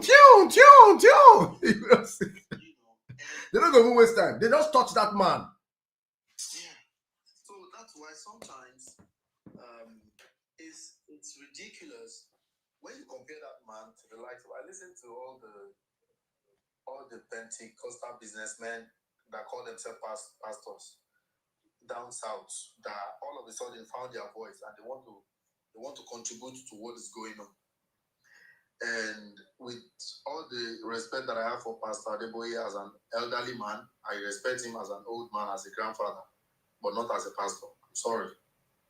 Because it would have just been better for him to have just kept his mouth and not just talk about this. Because after all this while, that's what he's done. He's kept his mouth. So he's speaking because a lot of people now are beginning to call him out. And he came out. To me, the summary of all he has said is still rubbish. Because saying we told Buhari to do this, we told that, and to say that he does not have access to the president, that's another bullshit. I'm sorry, because the wife of the president is a pastor in your church. He was even calling. He's calling my in-law. He said he's calling Tinubu my in-law. Addressing him as my in-law. Those that have ear to my in-law, my beloved in-law. All those things are political, diplomatic rubbish. That Pastor Adeboye is so powerful that if he calls Tinubu today, he has direct number of Tinubu. There's nobody can tell me all that one. Let's even say he doesn't have that. What about the wife? So, but from everything he said, he's still making it sound like America is coming to invade Nigeria. Exactly. And when a man of look, you don't understand how intelligent these people, the likes of Pastor Adeboye are. Pastor Adeboye is a mathematician. So they are not as stupid as we. You see, when they talk, who better strike fear in the heart of millions than a voice like Pastor Adeboye is? Go on your pulpit and tell Nigerians that America is coming to invade Nigeria and we don't want that. That is the summary of all that message he made. And which is also a lie. Exactly. It's a lie. There is no time. Bishop Kuka was speaking in Reuben about his 60th birthday celebration, and there was group lunch, and he was saying that he said snake, whether an husband kill him, I mean a wife kill him, as long as the snake die, that's the adage he used in wrapping up. As long as the snake die, it don't matter who kill him, right? Mm-hmm. Why are these people afraid of support to end terrorism in Nigeria? Now, all of them talk about resources, agenda, and this one and that one. The likes of the young pastor that was talking spewing rubbish. I asked myself, I said, which is more important, the resources or the life, human life? There are a lot of countries in the world who don't have resources. What resources does England have? Mineral resources do they have? Their resources are their human capacity. They build human capacity. But in Nigeria, we will rather sacrifice human capacity. Human life is like coin that people just spend just to protect what? And to talk about these resources, all of you that are buying the lies from the pulpit, how has that resources benefited you? So all this propaganda about they're coming for our when did the resources become our own? The resources that has always been for a few people that we all know. There's few people that are enjoying the benefit of Nigerian resources. But all of a sudden, because now there is a foreign interest who is coming in, and I'm sure the reality is it is what is about to be exposed that these people are afraid of. Because if foreign help came, there is a video I watched today about the contracted military that Jonathan brought in to combat Boko Haram. That was the man, the contractor, the head of the contractors came on, did an interview and said everything, facts out there. So, my brother and sister, let's not just deceive ourselves about this whole thing that is going on. I think that people are beginning to give voice to the propaganda of APC, and I think we owe it on ourselves to call out and debunk those things. Nobody had promised to invade Nigeria. Nobody is coming to kill Nigerians. People are coming to kill terrorists, to stop insurgency in Nigeria. And I think any sane government, any sane, well-meaning government should embrace any help that is going to be available to make. Because imagine in the government of APC, Tinubu, for example, imagine they stop the insurgency. Is it not going to be a plus to it? Exactly. But stopping this thing is going to be, I don't think it's just about stopping it. I think it's the revelation that will come out by the coming of external mercenaries that is the problem. And that's what they are fighting about. Lastly, as I wrap up, if you see and you hear all this thing that is going on about all the fidgeting and the government now running helter-skelter trying to demonstrate that, they are doing something and that and all that. The reality is, if we have a good opposition, did you watch the interview of Delifa Rotimi on channels on Saturday? I think it was on Saturday. We're still talking about, them, that the media, the opposition media people need to get out now and begin to speak. This guy, Deliver to me, what that man was, he's always, he has a place in my heart already. The man went there and rained facts. He did not miss word. He said it the way it is. And I'm saying that we need to push this kind of thing so that this fire will not die. That's what I want to wrap up with, because Nigerians are very quick to forget. They are very quick to get distracted. Regina Daniel and Nedumoko Matana, before you know it, to take over the airspace, everybody will forget about what is going on. So we will need to make sure that we need to make sure that we amplify this thing and we keep putting fire on the opposition. That's our business. Thank you. We need to put fire on the opposition so that we can take this message to the global, audience, and we make sure that through that, whatever plan the APC are trying to do, they will know that all eyes are on them. So that is on us. And I drop the mic. Thank you very much, my brother. Thank you very much. Wonderful submission as usual. Meanwhile, guys, please, if you're joining us, it's the Emir Sirdam show here. We come out here every day of the week, bar Fridays, Mondays to Thursdays, 10 p.m. Nigerian time. And if you are on X, please, you can do us a favor by retweeting the space, reposting the space, share the space. If you're on TikTok, that's how we grow. Thank you, amazing followers. And let's get our likes up on TikTok. Everybody, please hit the like button. Let's power tap the live. Let's go up into the conversation. Thank you so much. We're talking about the silence of the emojis, the insecurity in our country. It's politics today, and we're discussing about all this range of topics today. But let me run to our next speaker, my sister, Temi. Temi, how are you doing today? Good evening. Good evening. Hi, everybody. Hi, everybody. So, when I saw that video that you played today, a lot of memories just came back to me. In case you people don't believe people on the internet that, oh, maybe they're lying. Okay. I'll give you my story. I spent more than 26 years of my life in Kaduna. My parents, as I speak, are still in Kaduna. So if I go back to Nigeria, Kaduna is my home. And then I spent maybe 4 or 5 years in Jos, right? So from childhood, I've always been in Kaduna. My first experience of war was in the year 2000. In the year 2000, how old was I? 7. What happened?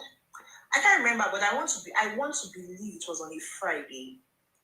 We just started hearing, and it was in a location called Tudunwada. Anybody that knows Kaduna will know Tudunwada. We were all living in peace, happily, like no issues. All of a sudden, we started hearing that they are burning people alive. They are killing people. At that time, my dad was obviously at work, and there was a family that used to pick us up from school because their children were also there. So sometimes my dad would be the one to pick, but that particular day was that family that was to pick us from school. And so before closing time, everybody just rushed, picked their children, and we went home. And we had to stay in the house for 3 days without water, without food. We were hiding in that house. I didn't see my parents for 3 days. I was not aware of where my father was. We had to turn off the lights because every moment we were hearing people shout, Allahu Akbar, Allahu Akbar, moving around. So if we want to drink water, we will wait till maybe night, then tiptoe to the kitchen, quickly drink water. If we want to pee, we'll hold ourselves until we feel like, okay, they are not roaming around. It's not 1, it's not 2, it's not 3. I'm talking hundreds of people moving and trying to, and literally on unaliving people. We will move to the toilet, pee, and come back. So there were like maybe 3 rooms we're hiding. I didn't know where my father was. I didn't know where my mother was. Everybody was just like, what is happening? McCarthy was the governor of Kaduna at the time. After a couple of days, I think 3 days, we finally stepped out. And if you know what we saw, don't forget, we didn't have phones at the time. So there was no way of communicating, right? What we saw and the stories we heard from TV, were people being burnt alive in their cars. Father, mother, 2 children. Father, mother, a child. I saw this with my eyes. It's not them say.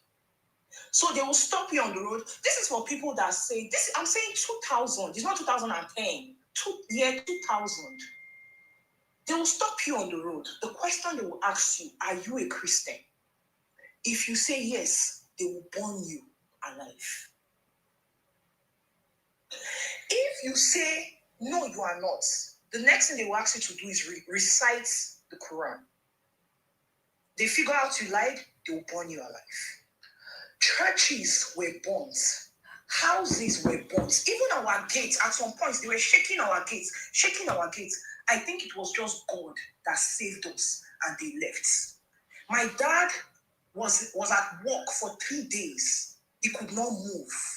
When he finally came back, it was soldiers that brought him, because he used to work with Kaduna Police. It was soldiers that brought him home to come and collect his daughter from these people.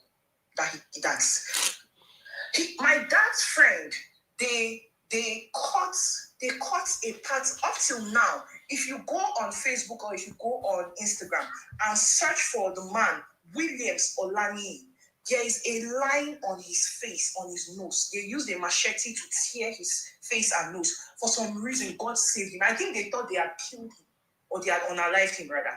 And then he went to the hospital, did the operation. Up till today, I still saw his picture on WhatsApp today, and there's still a line on his face. This was year 2000.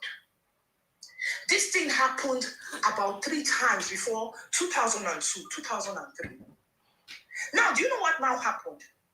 Where we were living together as one, like where we were living together as one, now became unsafe for Christians. Now, a lot of the Christians now decided to move to the south because that was the northern part of Kaduna, where we're all just living, just enjoying. A lot of people now decided to move to the south and just come there for work or find another job in the south, Kaduna South. That's my dad and my family and I, we had to stay there because my dad's workplace is literally one. And let me say this. Where this thing was happening, Tudunwada, is less than a 2 minutes drive from the governor's house. So it's not like it is no. To the government house in Kaduna is literally 2 minutes or 3 minutes away from Tudunwada with a drive, right? We now had to move. Finally, my father now got a polytechnic staff quarters. This was in 2000 and maybe 2002, where we were behind the soldier barracks and directly behind the governor's house. And subsequently, anytime this thing happens, because it is a quarters and because we are behind the soldier barracks, we were safe. However, other people were not safe. I'm saying this is my story. This is my story. It's not somebody else's story, right?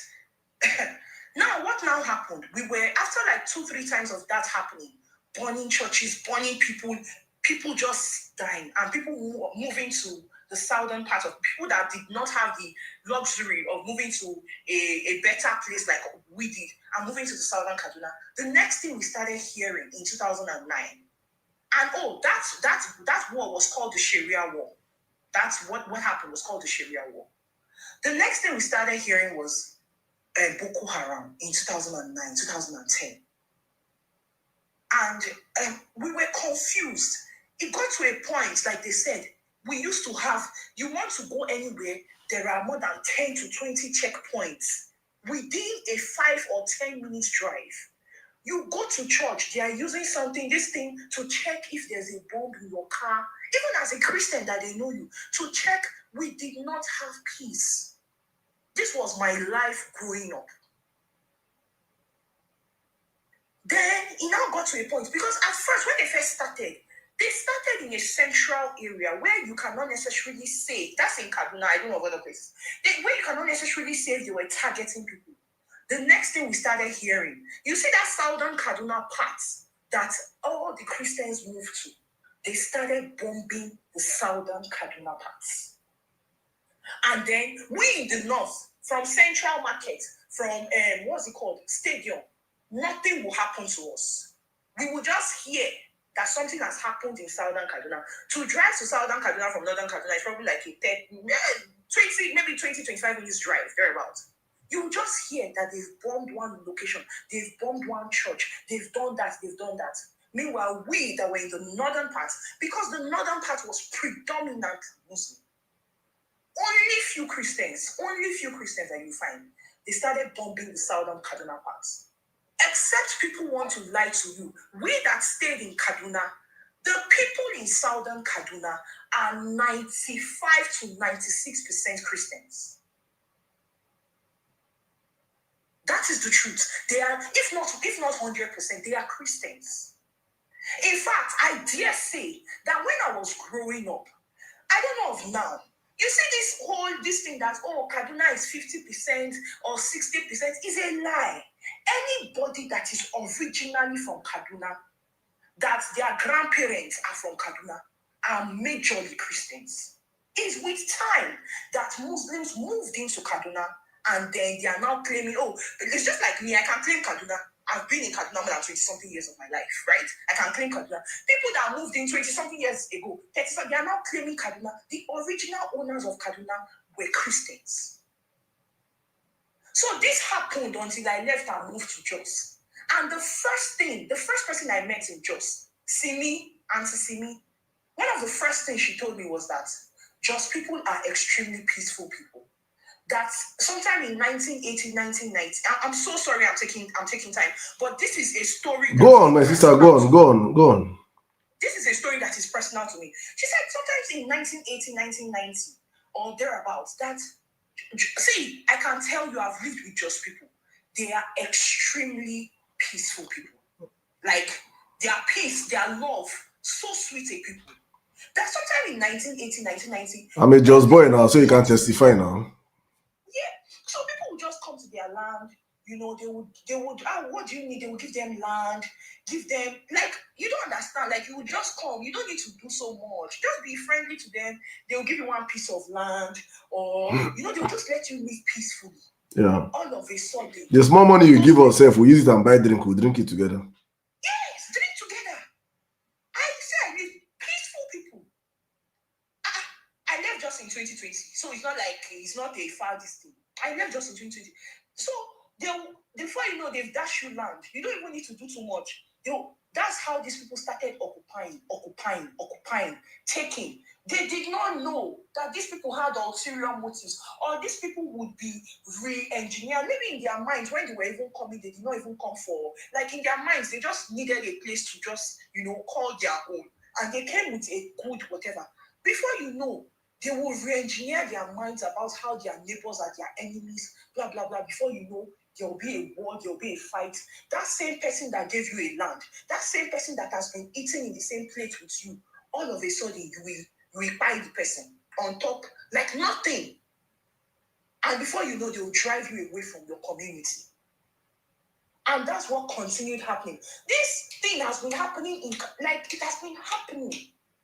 Now, are we saying that there are no Muslims being piled? No, that's not what I'm saying. Am I saying that, up till now I have Muslim friends? You cannot grow in Kaduna, you cannot grow in Jos, you don't have Muslim friends. In the quarters we stayed, as at when we were staying there, we had Muslim lecturers, and they were the most peaceful and the most reasonable set of people you would ever find. Right? So we are not saying that, every whatever is a bad person. There are good ones. However, there are the ones that have that mind that, if you are not of their religion, you don't belong to them. And all they want to do is destroy you and take over your lands and rename your lands. And those are the people that Trump has said he wants to destroy. And as a person, when this thing started, the first thing I said, God, my father and mother, they are still in Kaduna. God, may they not go bomb. May they go meet my father and mother for house. Wait, what will happen, right? And we've obviously moved from that place. We are now in a better place that is close to Southern Kaduna. I'm like, God, this thing should not go and meet my parents. They should not go and bomb Kaduna and then they go and... So it's not like I have that fear, right? I have that fear that, God, it should not touch innocent people. However, when you think of the whole picture, we need to end this problem in Nigeria. It did not start 10 years ago. It did not start 15 years ago. For me, it started in the year 2000. It is now 2025. It's been 25 years of me actively seeing these people buy people all around Kaduna. At least I can testify to Kaduna and Jos. I hear of Abuja. I stayed in Abuja maybe all my life, maybe just 1 month or 2 months. I've been in Zamfara. I've been to several places, but I can't say I lived in those places. So I am totally off. I totally support that. We need help. APC will not end. APC will not end this problem. I also don't believe, I'm sorry, but I also don't believe any government will really end this problem because they've become bigger than necessary. They are now in several states. They are even in Yoruba-speaking states. My dad even told me that even my state, Kogi, that my uncles cannot go to the farm again because every time they come to their farm and burn down lands, they cannot farm again, which is their major source of income. He's now having to send times 10 of what he used to send back home because nobody can farm in Kogi State again. So they are everywhere now. We need the help of these people to clean them up.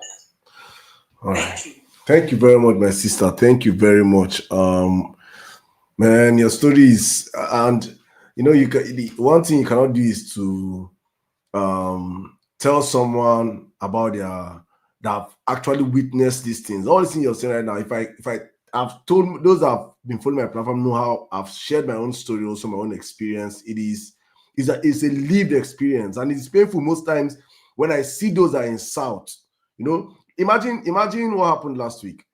Some Tinubu boys gathered in Lagos and were protesting against America. Don't come tonight. So protest was allowed. Some would allow protest, but when we want to protest for a just cause, you see all the police people coming out to stop Nigerians from protesting. And Issa Buba told them, please come and protest in the north. Come and live. If you have not lived these things, like what my sister is explaining now, if you have not lived in this fear, I say you will wake up in the morning, Fridays.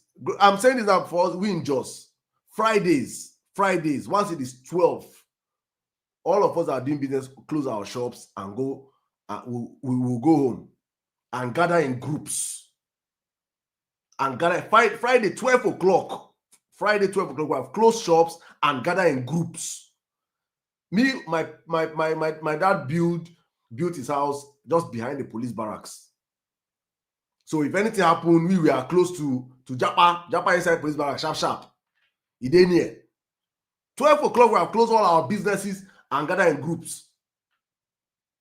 Because when you see this crisis, I say, if you've never lived this thing, you will not understand what people are saying. You will not understand the cries of people like this, that and Chomoman, and you will never understand this. And when it starts, you will see night. You know, many people don't understand that night can happen by 2 o'clock in the daytime. You will not see sun again. You will not see sun again. Night will befall the land. Real. Houses will be burnt, filling stations, things will be burning. The cloud will be covered with darkness in the daytime. You will see this thing happening real. People are being burnt by tire, houses, cars are being burnt. God bless you. And when I was doing music back in the days. My first song ever I did it dedicated to my plateau to Jos. Thank you, Owen, for reminding me. So people don't understand. This is our lived experience. Jos is the most peaceful place on earth. Jos is. Plateau said it's heaven on earth. The weather, the culture, the people, the food. It's very small. With 500 naira, you don't cook stew. Tomato, everything is very, very cheap because everything grows in Plateau State. A so-called blessed place. But all of a sudden, we really need to fix Nigeria. We really need to fix Nigeria because, and I agree with my sister. Tell me, I don't want to automatically say I agree with the fact that no government can fix this because, honestly speaking, a government that truly wants to work will fix this problem in our country. The problem we have is that we have people that are beneficiaries of the system, that benefit from this crisis, are occupying power, so it will not work, unfortunately. And we have had people that do not understand the problems, because if you don't, one thing is to have the willpower to want to fix something, another thing is to understand the problem. If you understand the problem, then you now understand how to tackle it. Religious intolerance in Nigeria, especially in the north, is hugely due to uneducation for a certain class of people. So I was back in the days when I used to light up, when I used to smoke back in the days. The house I used to go and smoke is a retired military man with my guys. When we go high, the man go to the house, a Fulani man. He go full of the smoke. He was still building the house then. We would smoke them because we used to hide from our parents back in the days. And I remember that was when cell phone was coming out, and he was like, "This thing is haram. Cell phone, that we don't need it here, we don't need it in the north. Cell phone." But because they understand that set of people, they don't want their people to be educated. They can see you that you're not a Muslim, you're using cell phone, they don't have a problem. But their own people, they want them to stay culturally under the culture. It's a feudal system. That's exactly the system the British saw and gave power to the North. A system whereby the people are totally submissive to a chain of command. Not a system whereby of independent-minded people. That's why I say that, and that's why I'm happy that a generation of Northerners is rising, are questioning these things. Northerners are questioning their imams, questioning their leaders. It is rising. Whether many people are not seeing it, I am seeing it. Because I'm interacting with younger Northerners and I'm seeing the questions, they're asking questions. They're not agreeing with the trend of no. Why should I not have a cell phone? Why should I not be on social media? Why can't I tweet? Why can't I ask questions? You tell them on a Friday morning, go and vote on Friday. I say on Friday is when they tell who they vote before in the North, before Saturday elections. Now, no imam will go and tell people just go and vote. Things are changing, albeit very slowly. So I think that the more we focus on these conversations, the more we highlight these inadequacies, and at the same time, do it for me. I tell most Southerners that don't understand this problem that please be accommodative. Your condition in the South is not the condition of your fellow Northerner. They were programmed or raised to believe that they own Nigeria and they don't have to do much like you in the South. They don't have to do much. Not knowing that actually the elite class were setting them up for failure. That's why I say even the quota system, you see that someone from Zamfara can score 2. They'll make the person go into university with you that scored 200 and something. They intentionally made sure that they made the northern part of Nigeria not sophisticated. It is so that they can use these people as a cannon fodder for any kind of insurgency they want to do, terrorism, banditry, anything they want to do, they can use these people. The Almajiri system. So I say all the time to our Southern people that are always agitating, why not? Understand how you grew up is not how we grew up. If you don't understand these things, hopefully somebody will understand. But let me open up my brother from my brother Master P, because Master P, my brother, good evening. It's been a while, sir. Welcome. Evening, the Emir Sirdam. Longest time, sir. Yeah, it's been a long time. In fact, I think I now understand why you added Emir. Okay. Archangel, request the mic. Archangel, request the mic. You see, the thing is, basically, I have discovered that there are a lot of Nigerians who even when they read in a disappointing manner. They get educated and still behave as illiterates.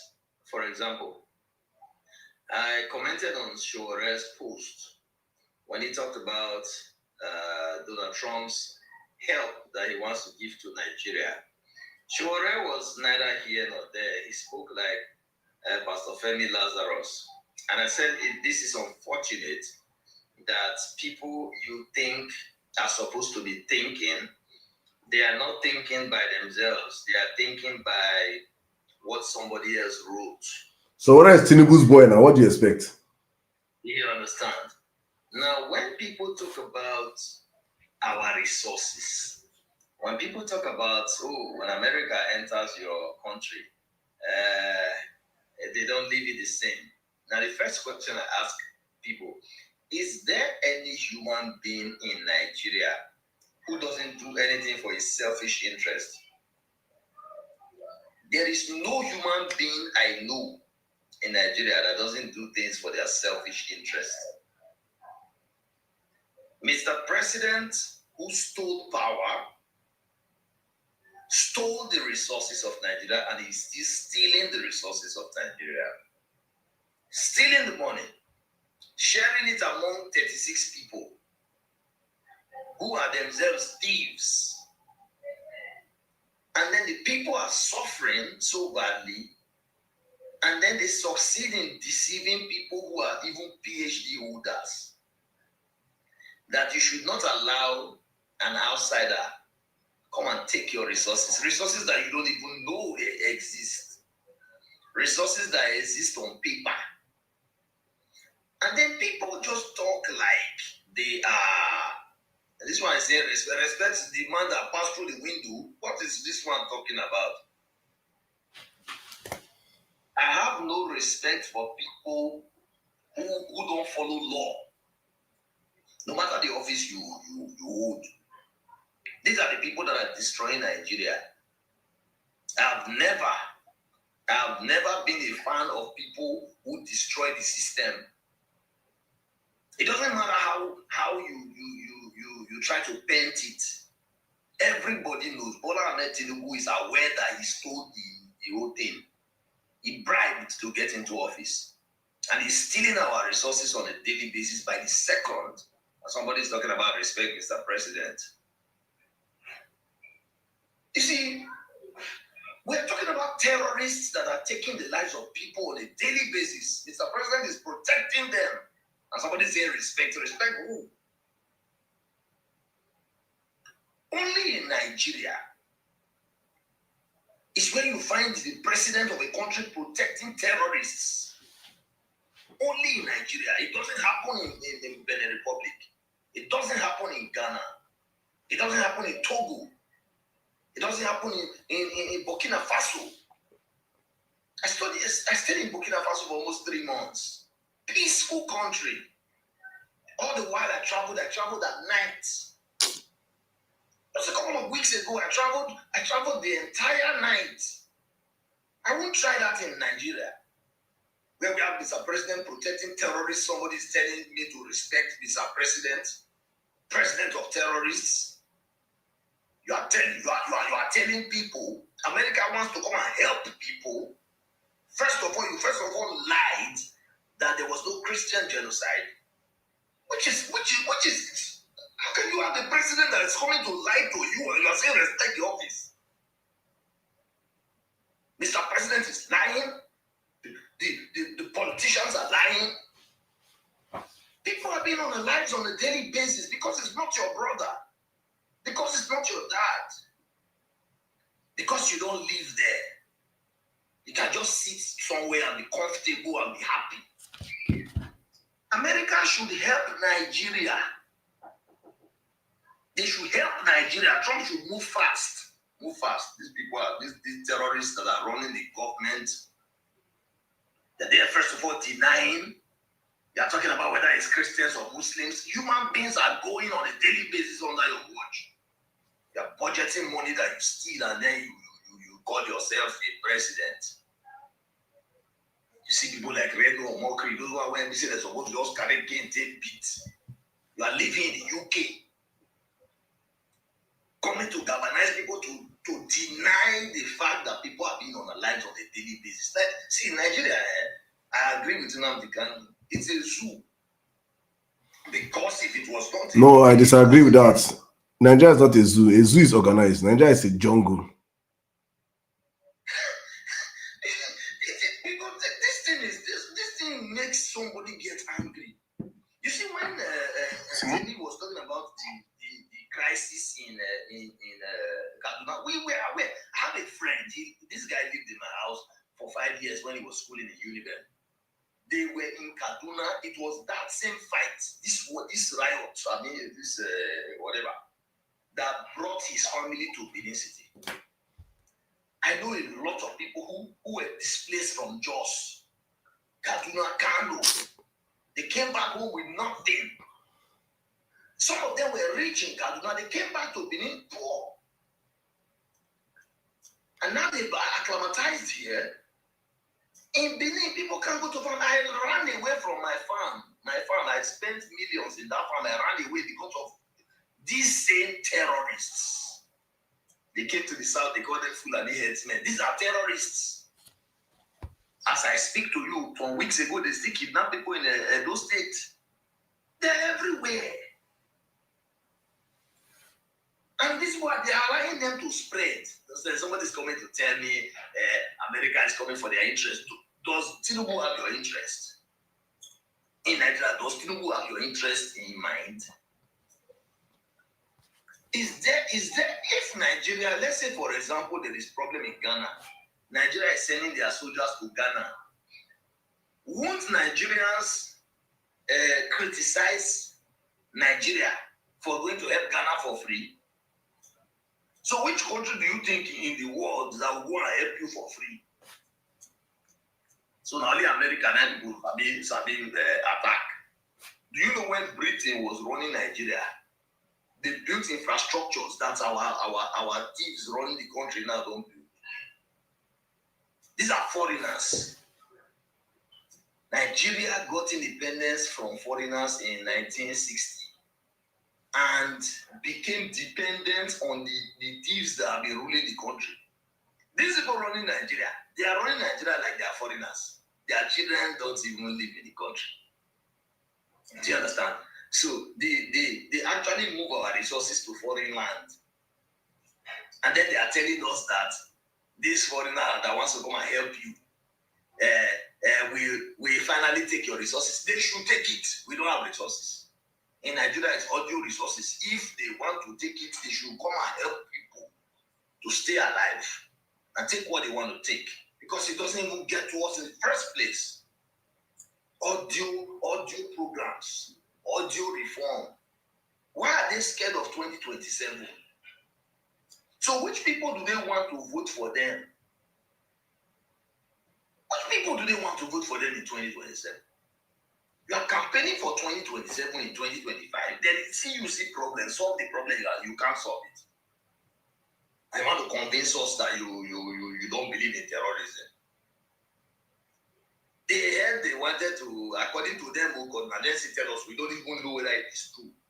Presidency came to tell us that people wanted to overthrow Bola Ahmed Tinubu.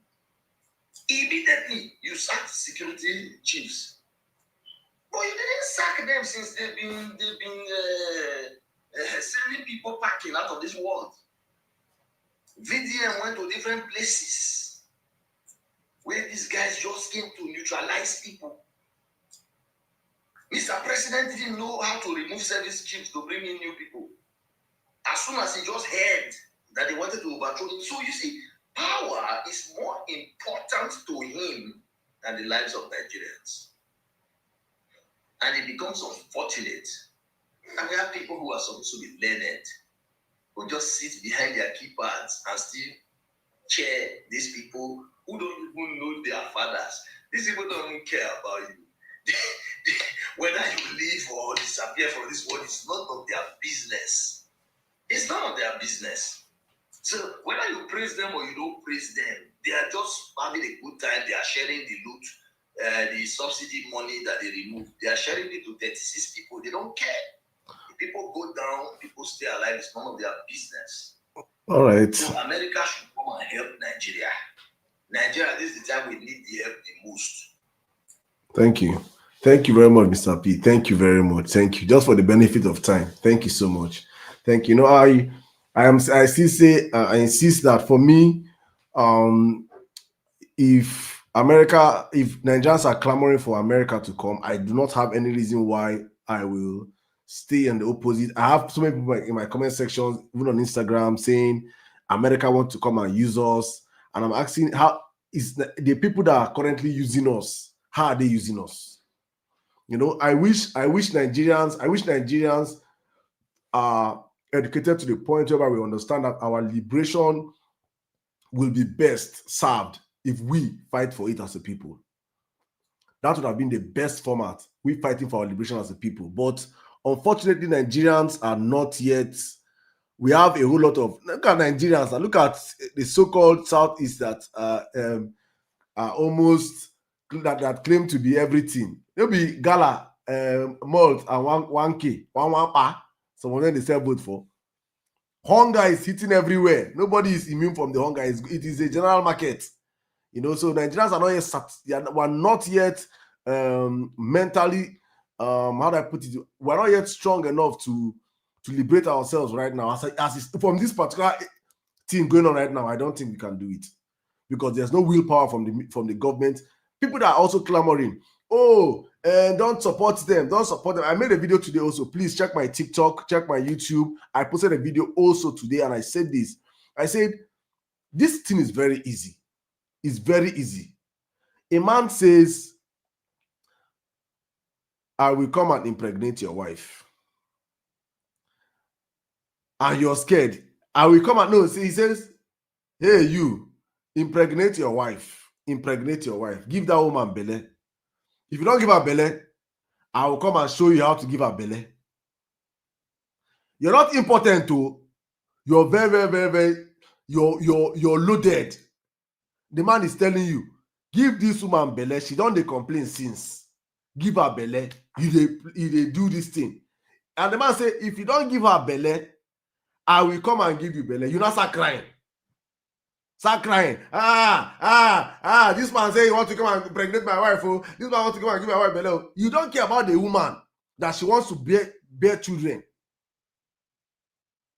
You want to be carrying your penis up and down, be impregnating other people up and down. But your own wife is that needs it. I've been crying. Give me belle. You don't green at somebody now when you're saying he will help you if you don't do your job. There is a condition. So if you don't want this man to impregnate your wife, simply do your job. It is the same thing with Nigeria right now. So for APC that are crying up and down, Trump wants to come and invade us. So even though he doesn't want to invade Nigeria, they want to come and attack Nigeria. He said, stop the insecurity in Nigeria. This is not time for propaganda because APC, all people now, this is not why you will share rice. It's not rice. You can't share rice out of this issue. Stop the killings. Let us see enough video evidence that banditry has stopped in Nigeria, terrorism has stopped in Nigeria. If you can stop these things, then I will not come. So for all those people that are telling us that Trump wants to take our mineral resources, for Trump not to come and take our mineral resources as you're claiming, why are you not championing Tinubu to do his job? Because if he does his job, Trump will not come. Then we can eat our mineral resources as we want. It's simple. That should be our demand as a people. But because in APC classic format, they want to gaslight Nigeria and sell fear and propaganda. That is why they are putting that they want to come and attack us. They want to come and attack us. Our northern brothers and sisters, most especially, please, that are on social media, take this message back to our brothers back home. Trump is saying Tinubu should stop banditry in Zamfara, in Katsina, in Niger, in Kwara, in Kaduna. He should stop terrorism in Borno, in Plateau, in Benue, in Owerri, in Anambra, across the country. He should stop terrorism, which he has the capability to do, and he's not doing it. If he does the job, Trump will not come.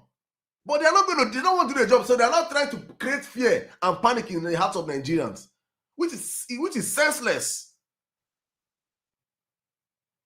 Let me open up the floor. Son of the son. Yeah. Son, the born son. All right, everyone. You have 5 minutes, please, my brother. Please try and keep the time. Thank you. Okay, thank you. So I will start with this. You already spoken well. The US, they are like the world police, and they are the only one that can actually talk to the Nigerian government. In fact, by rights, it should be Nigerian government that should be going there to beg Trump, to beg them to come and help in this kind of situation. That should be it by rights. But if Trump took it upon himself, because I know Trump like to do something, the white people, they like keeping history. If he wants to do it, right, to add to his credits, it's okay. He should come and do it, right? Then I know they won't set their foot. Their military won't come in first. Wait first. Abbas, I'm sorry, please. Oh, sorry. Abbas, so in this life, I'm not dropping. I don't know. My APC brothers are coming up here. They were saying I'm not dropping anybody. Oh. Please request the mic. I'll bring you up, Mr. Bat. I'm not dropping anybody here. Tell me, I don't want dropping anybody. I don't know if anybody I've not dropped anybody here. Please request the mic. I'll bring you. I can't just the same thing you're saying that I'm dropping you. I'm not dropping you, my brother. Continue, son. Okay. So the US, how they are going to do it, I think they will not even put their soldiers. I've brought you up again and you're following off again. Oh. It's not me, oh.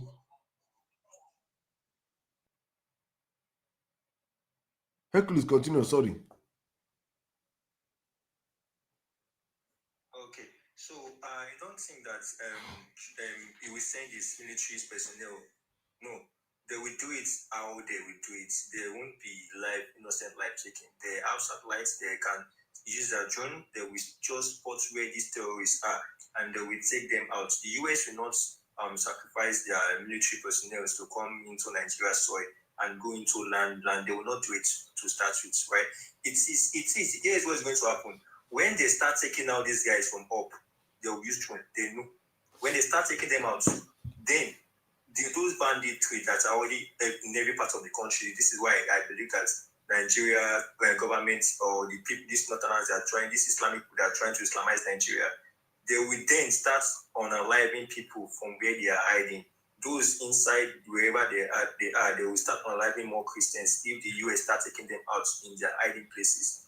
And this reason will be the only reason why US military will step their foot into the country. And when they step their foot into the country, Nigerian military, Nigerian presidents, whoever will be the president, will not have any choice but to align with the US military. They will align with the US military. In that way, they will start doing mass taking out of this banditry.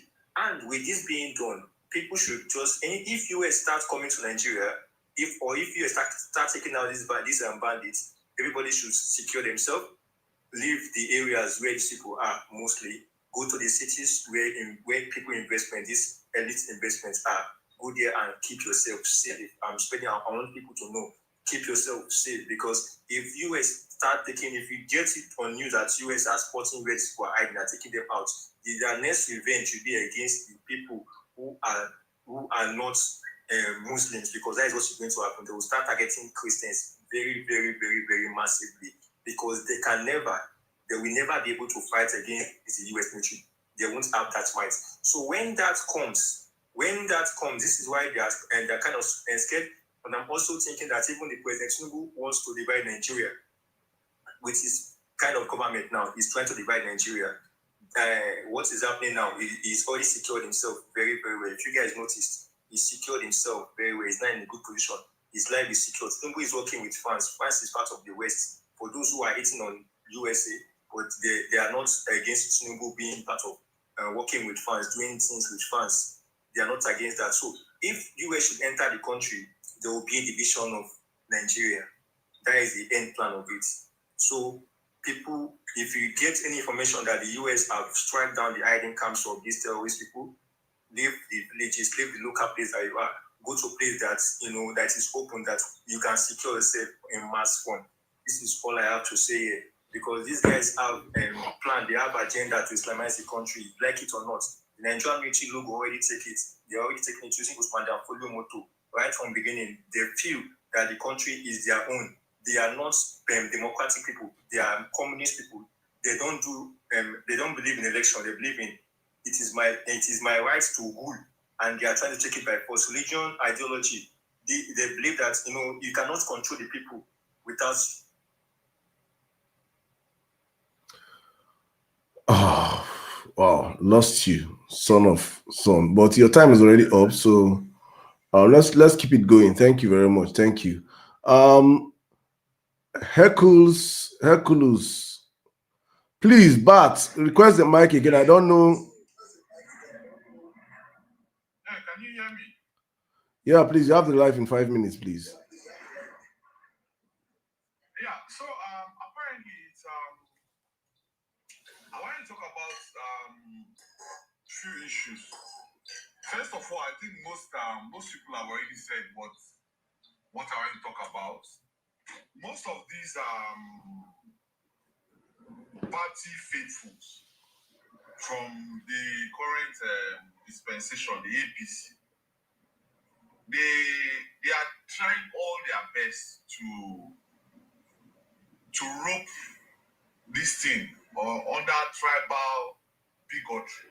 I'm gonna be honest with you. They are trying to rope it under tribal bigotry. There is a lot of accusation and counter-accusation about who is responsible for inviting the Americans. I have been on one or two platforms and I've told them, I said, a guy from North Central has opened up, a thief guy, and told you that he invited or he spoke with the Senator Ted Cruz, and they invited him, the Americans invited him, and he went there to make submissions as regards this particular issue. He's not an Igbo man. He's not IPOB. But they are trying their best. When they leave that one, they start this fantasy of America wants to come and scatter the country. America, what has America done in the past? You know? So they are trying to use any means necessary to redirect as much as possible. But we shouldn't back down. We shouldn't back down. We should hold them by their jugular like we are doing currently. We keep our voices ahead. We need to keep it together and tell people that look, this thing, and tell the world, like we are putting our voices out here. Tell the world that it's obvious. You can describe genocide anyhow you want to describe it, but lives have been lost, and that's the most important thing. Okay. Now, having said that, I want to also highlight that yesterday we saw activities around the Lake Chad Basin, which is originally the root of this problem. So if they want to solve the problem, like you rightly suggested, which they can, is to do what they are doing right now. Because I saw Nigerian Air Force carrying out bombing raids on camps around the Lake Chad Basin. They can simply cordon these people off. When you block the border, the ones that are inside can't go out. You understand? You can simply block the border and then you raid from outside in. And then you get rid of these people one step at a time. So all we are asking for, most people, like I already said everything that is on my mind, so there's no need of saying anything different. All we are asking for is a deliberate attempt to solve this problem. There are reports and indicators. There are these guys who came from America to investigate this issue, who had intelligence reports about the Yelwata attack. I watched the guy's video where the guy was talking about them informing the government 2 weeks before that attack, informing the police, informing the military, but there were no proper plans to prevent that event from happening. But as soon as Donald Trump just tweet, the entire 260 million people in Nigeria, I'm going to just use that assumption, the entire country went up in flames, and APC went in defense mode. They can't deny that they are not. Some of them are saying this thing has been happening before. Tinubu, are you okay? The Tinubu himself said I was the one who made the Buhari president. They collaborated to run this presidency. So how can he remove himself? The honest truth is Tinubu is even afraid of this. I have to be honest with you. Tinubu is obviously a Yoruba man. He is afraid for his life as well, because even the mosques, he doesn't go there on Friday to worship. I haven't seen him actively going to the north to go and liaise with these people. He can't. He's afraid. You understand? He's afraid because he knows that if he makes any wrong move, that will be the end of him. They have threatened his life openly. They say it. If he does anyhow, they will even that Asuro, the way how powerful they tend to have grown. They don't mind raiding Asuro. There is nothing will happen. No. Nothing. So the president man is a fear for himself. But the thing is, I did not sign up to be president. He was the one who told us it was his turn. Now, Oga, see work. You can't do anything about it. Thank you very much. Thank you very much, my brother. Thank you very much. Wonderful submission there. Thank you. All right, let's keep it going. Meanwhile, guys, if you're on X, please let's repost the live. Let's retweet the live. We'll be up here. And thank you so much. You guys have hit our target already. Let's keep the likes going up. Can we do 200K real quick before we wrap up with our speakers today? Everybody, please power tap the live. Let's keep the conversation going. My brother Omar George, if the truth of the matter is that nobody's proposing. Mr. Wilson, please mute your mic when I call you. You're coming next, please. Just the truth of the matter is that Tinubu is the one that is looking forward to please do not mute your unmute your mic. I'll have to drop you, please. Please, very other decorum in this room, please. Thank you. Tinubu is the one that is actually failing his responsibilities. Omo George, I've been waiting for APC members to come out and speak on my life. I want to just ask them some few questions, good questions about Trump. How you like Trump? Whether you know all APC supporters in America now they hide. Now they come out, now they talk again. Now don't because insult Trump because I say they revoke the way they take revoke visa.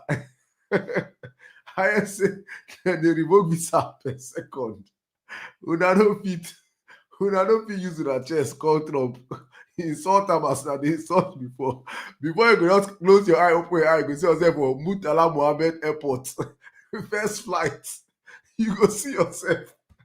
Make you enjoy that Nigeria Tinubu dey do. That Tinubu Nigeria, that working Nigeria Tinubu is working. Thank you.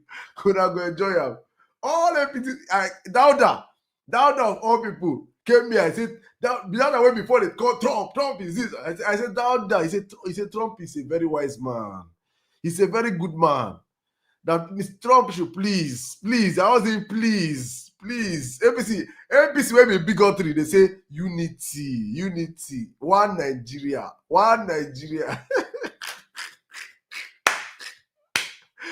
APC, Wuru party, Jaga party, terrorism party. Please, APC members, our George, and go tell Tinubu to stop in the only thing that will save him. The only thing that will save him is to please stop insecurity in Nigeria. If he can stop it, Nigeria will be better. I need APC people to come on my space and speak. I'm begging people, please. I'm begging. If you're an APC member, signify. If you're an APC member in the comment in this speaker section, let me know. Please. I need APC members to come in. Please request mic. Omo George, okay, Omo George request mic. Thank God. Finally. Finally. Yeah, okay. See, Omo George request mic. So, Archangel, you see, I'm not the one blocking your destiny. Maybe TikTok don't say you don't too lie. You don't blow like tire, Archangel. They don't ban you from TikTok for requesting mic. Oh yeah, let me bring in my brother. We'll see. We have the live. Please, let's do 4 minutes now, guys. Let's wrap up our conversation in 4 minutes, please, so that we can allow everybody speak. Wilson, come in. Thank you, Wilson. Yeah, thank you very much, my brother. You have been doing a marvelous job for educating our brothers and sisters all over the world. May God bless you. I will come on one part to let our people know. This insurgency started in 1960 when they gave Nigeria independence.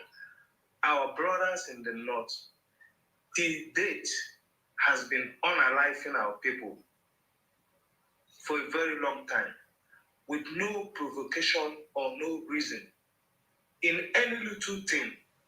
And I want to ask anybody, if you're a Muslim, whatever you are as a Muslim, are you Muslim than the people that is in Saudi Arabia? That is what I want to ask. Or in Dubai. Why all, anytime, any little thing, they flame up? Look at what is happening. Now everybody is defending undefendable. Undefendable. And people, you are brothers and sisters. There's a lot of blood in the land of North. This should stop. There's no politics in all this.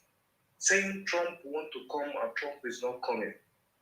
What Trump got to do on that land? Nothing. Trump is even awakening us up that we should do what we're supposed to do. But some people feel, I have to put it this way, since 1960, the same people, Fela singing on his music, go and listen to Fela. He's a prophet. Go and listen. What has been happening in Nigeria, he has been saying it till he went down. Go and listen to it. The same people circling themselves, all the governors. Now, what I am begging Trump to do is to, one, to banish all those politicians, those 19 northern governors who doesn't speak, all our daddy GO who doesn't speak about what is happening, because American intelligence has been in Nigeria. They know who and who. From 2000 till date, the people that is governor, they should be questioned. They should be questioned because they started all this. If our sister can say about McCarthy, the former governor of Kaduna, when they were there, so that started in 1999 when they took over. Till date, Nigeria have known no peace. And again, I want to say something about some of our people using politics and using religions over these issues. APC, from the day... Please, in less than a minute, please, my brother. Yeah, from the day APC started, that has been the day Nigeria has no peace. And today, they are whitewashing everything. They are blackmailing everybody. They are even... their propaganda is too much. And the majority of people helping this, spreading this propaganda are the people living in Europe. I want to ask you, if you're living on a safe place, is that how, do you think what is happening is how these people that you met in their place, is that what is that? Because if there's a terrorist in wherever you are, I don't think you'll be alive there. So but our people, you choose to gaslight your people so that because of one man, all Nigeria will go down because of one man. And people should stop coming to any social media and be telling us Nigeria is 250 million or 200 million. All right. Stop that. The last time Nigeria did census was 2006. People should stop that. We don't know how many we are. Nigeria should go and do proper census and know how many we are. Thank you and God bless. Thank you very much, Wilson. Thank you. All right, let's keep the commercial flowing. Please, guys, as I said, if you're on X, let's repost the live. I see you guys reposting the live. Thank you so much. If you're on TikTok, let's keep power tapping the live. Everybody, let's get more into the conversation. We're talking about the silence of men of God and the whole insecurity, as alas with the insecurity happening in our country right now. And please, all my speakers, I want you guys to please let us be time conscious. I'm doing this for, let's do 4 minutes each. I think 4 minutes is enough for everybody to put out their thoughts out there. So please be mindful of time so that I see this. The request line is crazy. All of you requesting for the mic, please be patient with me. I'm going to bring you guys up to speak. I think Kinde, you're going to come next, then Laura Tips, then I'll come to J Rise in that order. Kinde, you have the live in 4 minutes, please. Okay, thank you very much. Well done for the great job you are doing. My name is Kinde Olatunji. I'm a Nigerian but presently based in the United States. First of all, I want to say that the insecurity of Nigeria does not start during the democracy or democratic era that we are practicing now. It has been in existence with us. I live in Kaduna between 88 to 95. I lived in 44 Barrack. My dad was a soldier. From Calendar Barrack to 44 Barrack. So we worshipped in cow, and I witnessed a lot of all of those, including the Tudwara that the other guy mentioned. But here are the points that I want to table here. I don't want to go into rhetorics that people have said. I mean, all of the points that people have said before earlier now. The issue then were more of tribal and religion. That was what was causing the issue there. But fast forward to when we have the politicking and the politician, most especially like 10 years back now, or let me say like 15 years back, I think that's when we start to have those issues of terrorism from here and there. But this issue of terrorism, I think it spread its tentacle into all the, I think, every part of the north, including part of the south, in the last regime, when we have the late President Muhammadu Buhari, it was well pronounced, obviously, clear for everybody to see that indeed we are in trouble. Now, this present regime come, and the facts are on the table. That it's not that people have not been talking. You have one-time Minister of Defense, T.Y. Danjuma, said it openly in Taraba that they have people in government who are sponsoring terrorism. You have retired military personnel who are sponsoring terrorism. You have late Obadiah. He said something about that DSS invited him. The present serving senator, Oshiomole, said something about that in the presence of the Senate.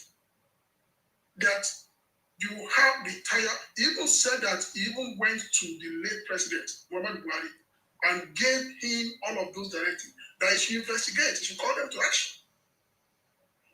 Now, all of those stories are there. You have retired Air Commander. Kindly, please, time conscious, please. You're making sense, but I would love you to just summarize. Every your submission, please just summarize, please. Thank you. Okay. So the point I'm making is that it's not that we don't know what the problem is. People in government are also, they are the ones sponsoring these people. You have what you have in Dubai and what you have in UAE, where some people are tried, jailed, and they have those names. Now, the point I want to make here, I want to ask, is that I'm of the opinion, because Frank Faga, who came to, have this something with the Senate. Your time is up. Your time is up, but I'm going to give you a minute to just wrap up, please. That invited the US to come to Nigeria. The question I want to ask is that, will US, just like I want that killing to stop, that's nonsensical killings. Time will not permit me to go into what I have here. But the point I want to ask is that, how will Nigerian problem be solved?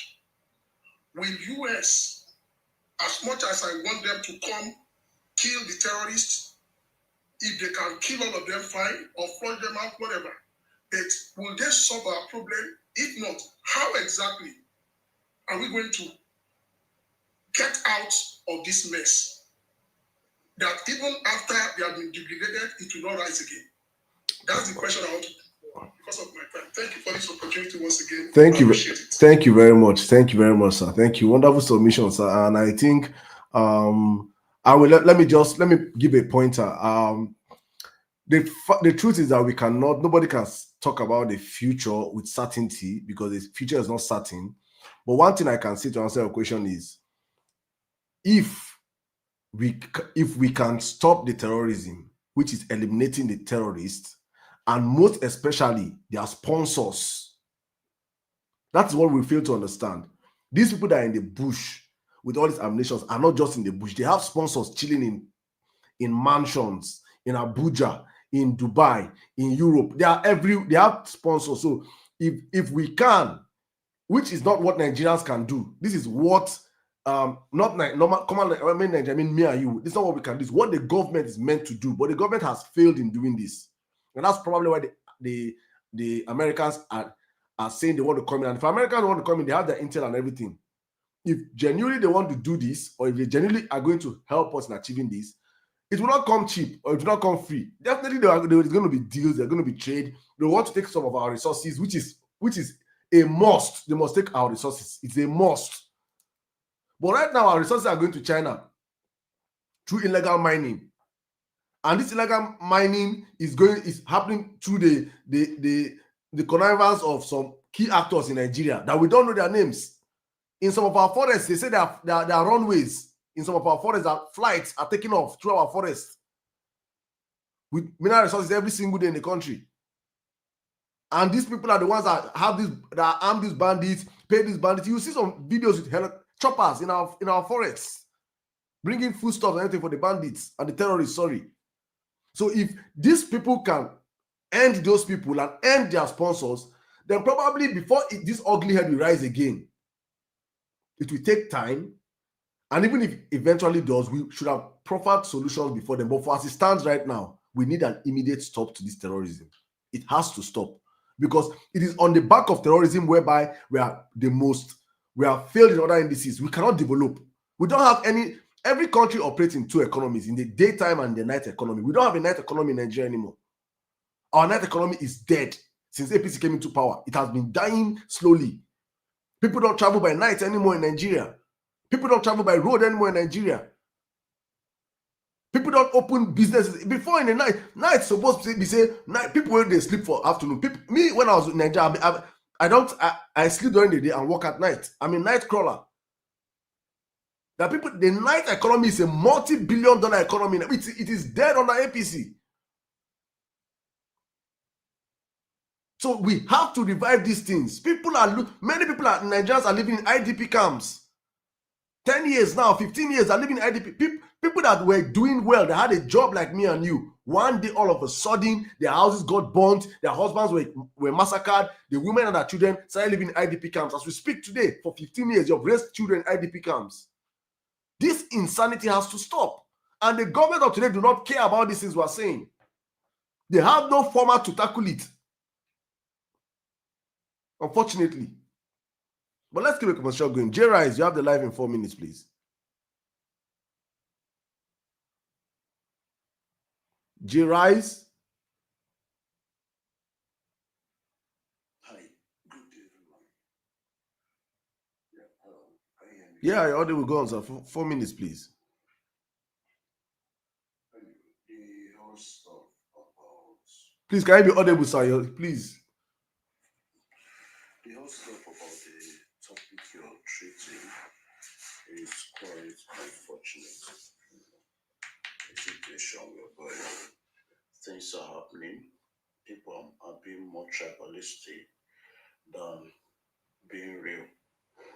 The amount of silence in the face of genocide, especially among them, is something unfortunate. The issue about one thing people should know is the issue about genocide, Islamization of Nigeria. It didn't start today.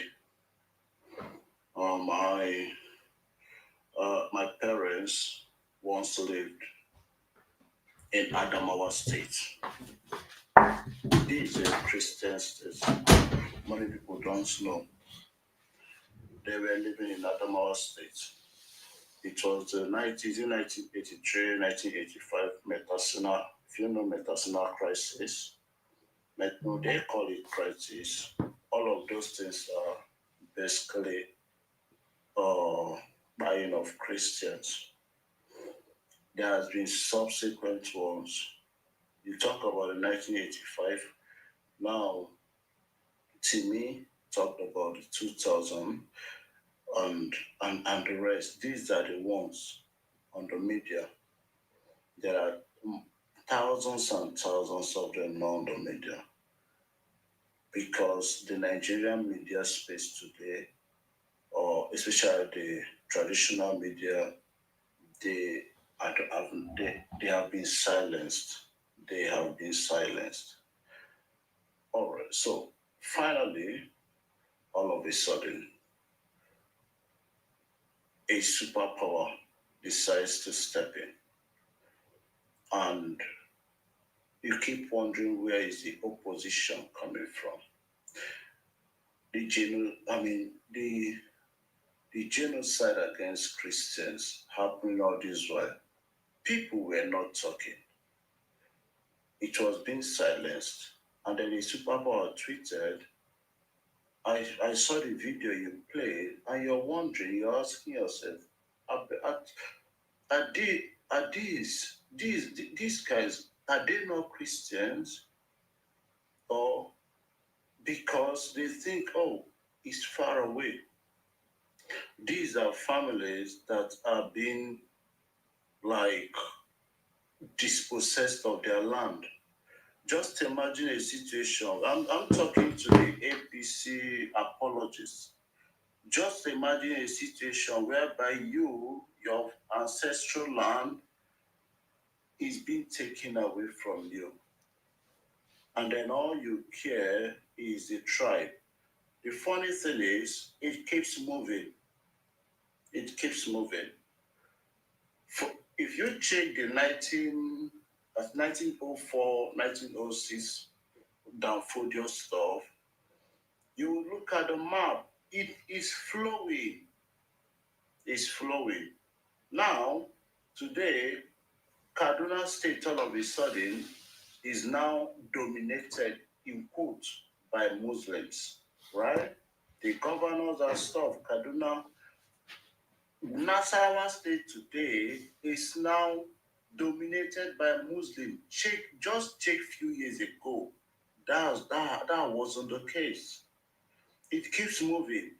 They've moved to Kwara State.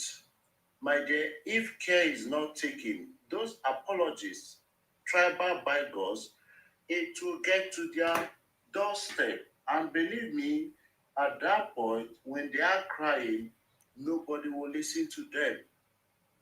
Look at Edo State. I mean, who will believe that this will get to Edo State, Enugu State? When people are talking, look at the Nigerian map and see the flow. You see that it's coming from the north. There is an agenda.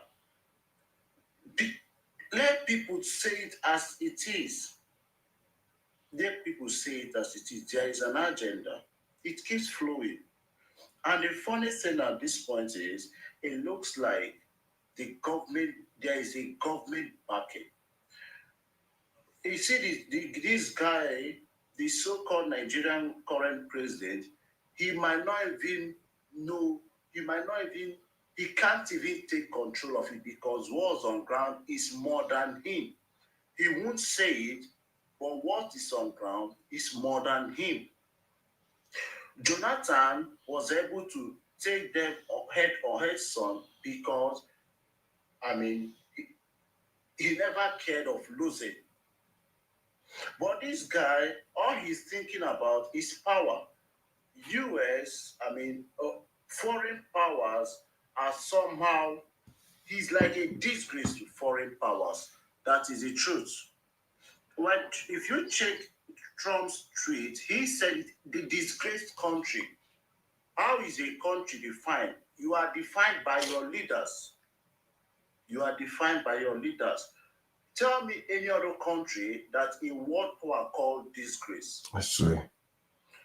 Every day, now, since the 2 UN General Assembly has happened, he never attended one. What is he scared of? Facts. You think he doesn't? If it's France, he goes there freely. What is he scared of? He never wanted going to US all of a sudden. You know, the whole fact is, I think a lot of time. Thank you, the whole sir. fact is an agenda that is more than him. 2027 is in front of him. He's confused. He doesn't. He's trying. How can he? What can he do? Thank you, everyone.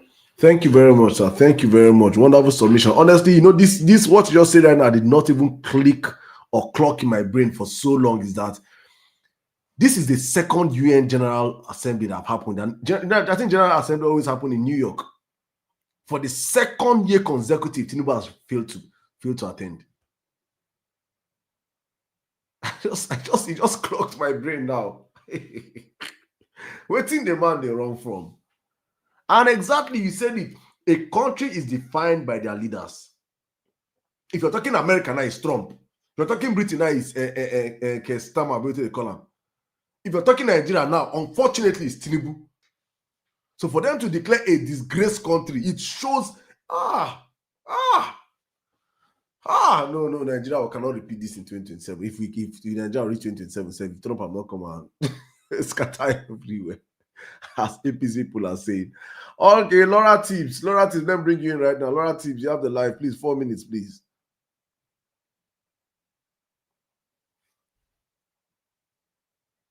We don't turn drug lord now. They don't open in fire for Nigeria. They don't see in fire. Ah, this guy see. Ah, shit, man. We just carry shit. Laura Tibbs came before you, my brother. Laura, I will call you at your time now, my brother. Laura Tibbs, I cannot hear you. I don't know how to. I've told you to unmute your mic. Okay, can you hear me now?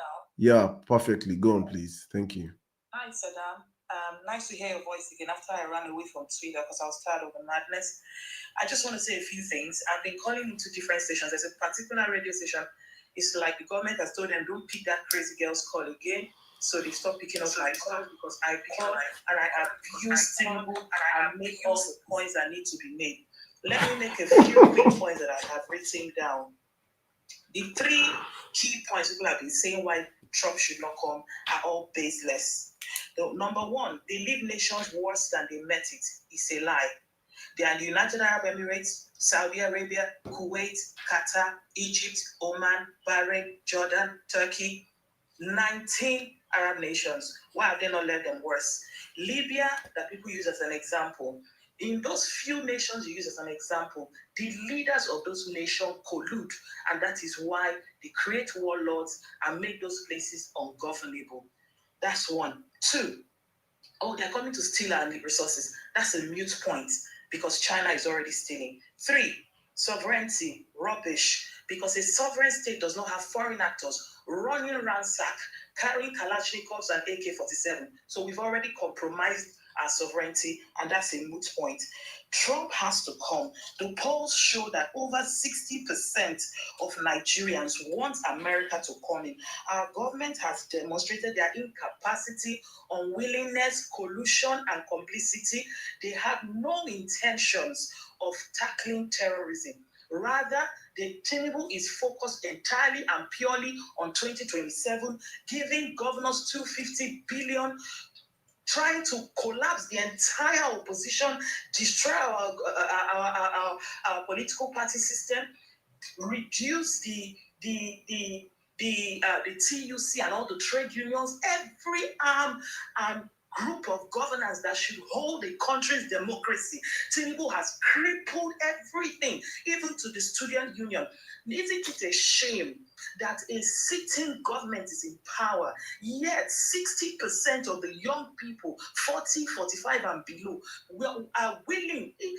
You will be shocked that many Nigerians, if they were given the chance, they would take up arms. I'm sorry to say, against their own government. Because why? Nigerians need an outlet. Protest, they cannot protest. They vote. You change the numbers. You declare Okwebolo as winner. No outlet. Frustration. That is why it is such a big shame. I round up with this. Look at your country right now. Since 1 week or about 10 days, when Trump made those declarations, tell me, you APC bigots, tell me the tangible steps that you have seen your government do. I just finished watching Prime Time with Charles and Daniel Walla. He has been on a media blitz. Washington Post, New York Post, this. All they are doing is to go and spend time to do all they do, propaganda. A sensible government would have itemized 3 immediate things they would do, 2 short-term, 1 long-term, and you will see them doing it now. They will expedite court cases against people who have done bomb blasts and all of that stuff. Yet, in the midst of everything that's going, we are hearing Mieti Allah, is Supreme Islamic Council, still making statements, which Majid Dahiru said this morning on radio that he thinks that the federal government should sit up. Dahiru says, as a Muslim, he feels embarrassed that the Sultan of Sokoto is still making horrific, divisive statements, which is undermining and embarrassing moderate Muslims like him. There is Christian genocide in Nigeria, but there is also the genocide of Muslims, the moderate Muslims. Tinubu has no clue. He has no interest in governance. He came to steal, to and to destroy. You fill in the blank spaces. The rest of us And so now let me say in 1 minute to close. Many Nigerians now are shaking and running, not because they care for people who have been dying in Zamfara, dying in Benue, pregnant women having the fetus taken from their womb, sliced, and the baby fed to dogs by bandits. 3.8 million Nigerians living in IDP camps since 2014. The rest of Nigerians, what did we do? We carried on with Dirty December. We carried on with church conventions because we are a selfish people. If it does not concern us personally in Nigeria, we don't care. The media compromised. And Trump must come. Nigeria needs factory reset. We need to go back to it. And I wish and pray to God that this whole process, I pray to God that God will harden Tinubu's heart. He will continue with the propaganda. So the way he flushed out Jonathan, one way or the other, let him just go. Because Tinubu at the head of affairs, nothing will change. I yield the mic. Thank you, my sister. No. This deserve double clap. In fact, honestly speaking, you just nailed everything. This is amazing. God, thank you so much. Thank you, Laura. Please, always welcome here. These are the kind of sensible things that I like listening to. I have to crop this out and probably broadcast it because more Nigerians needs to listen to this because it is insane. I've always said this about Nigerians that we are a very selfish set of human beings. That is, and I think this is from the colonial masters. Actually, they planned it that way. So we are not. That's why we're not a nation. Remember, Nigeria is not a nation. We are just a people that they gather from. There's no identity as a Nigerian. That's why people identify first with their tribe or their religion.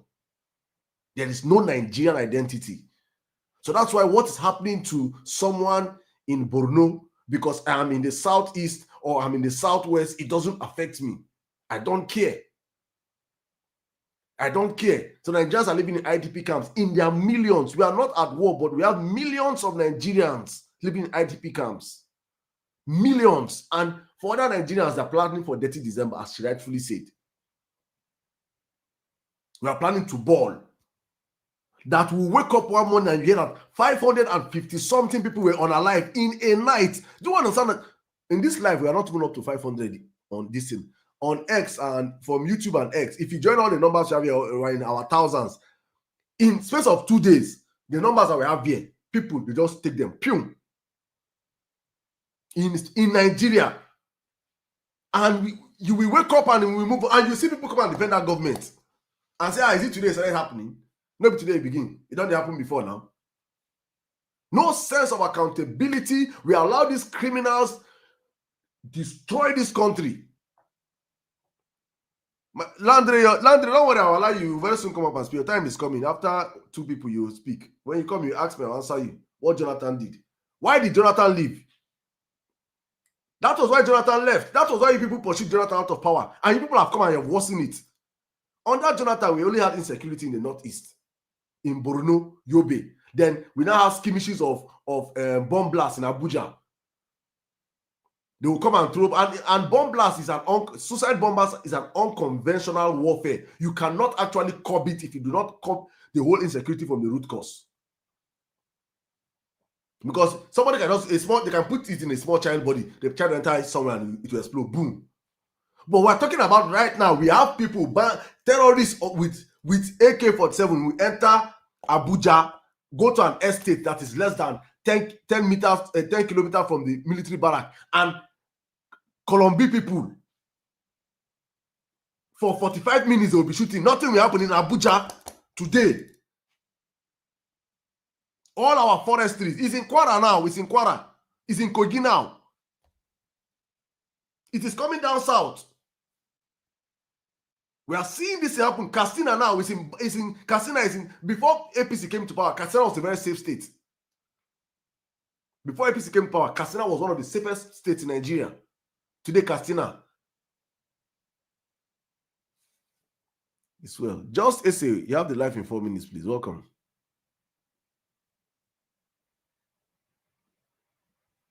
Okay. Good morning, guys. I'm really happy to be here. And Miss Laura, I must applaud you. I'm really proud of everything you have said. Like, you took a lot of words from my mouth, and I could only be proud. Very proud of you. To just hit the ground running, to continue from where you stopped. Jonathan was hosted out because he's Christian. It is the truth. And not just Christian by the word, because he was not willing to abide by the Islamization agenda. You know, he was an odd man out. They brought Buhari, who is an Islamist. We just found out recently. And after his time was up, when he set everything on ground and left, they brought Tinubu. Tinubu, of course, is not Muslim enough. So they had to support him with someone who is Muslim enough. And guess who? A known terrorist sympathizer, a known terrorist enabler in our country, Shetima. These things are all far-fetched. What I will urge everybody listening to me right now, especially Nigerians and Africans by extension, is please read, please learn. It's not difficult to know these things. These things are everywhere. They're in plain text.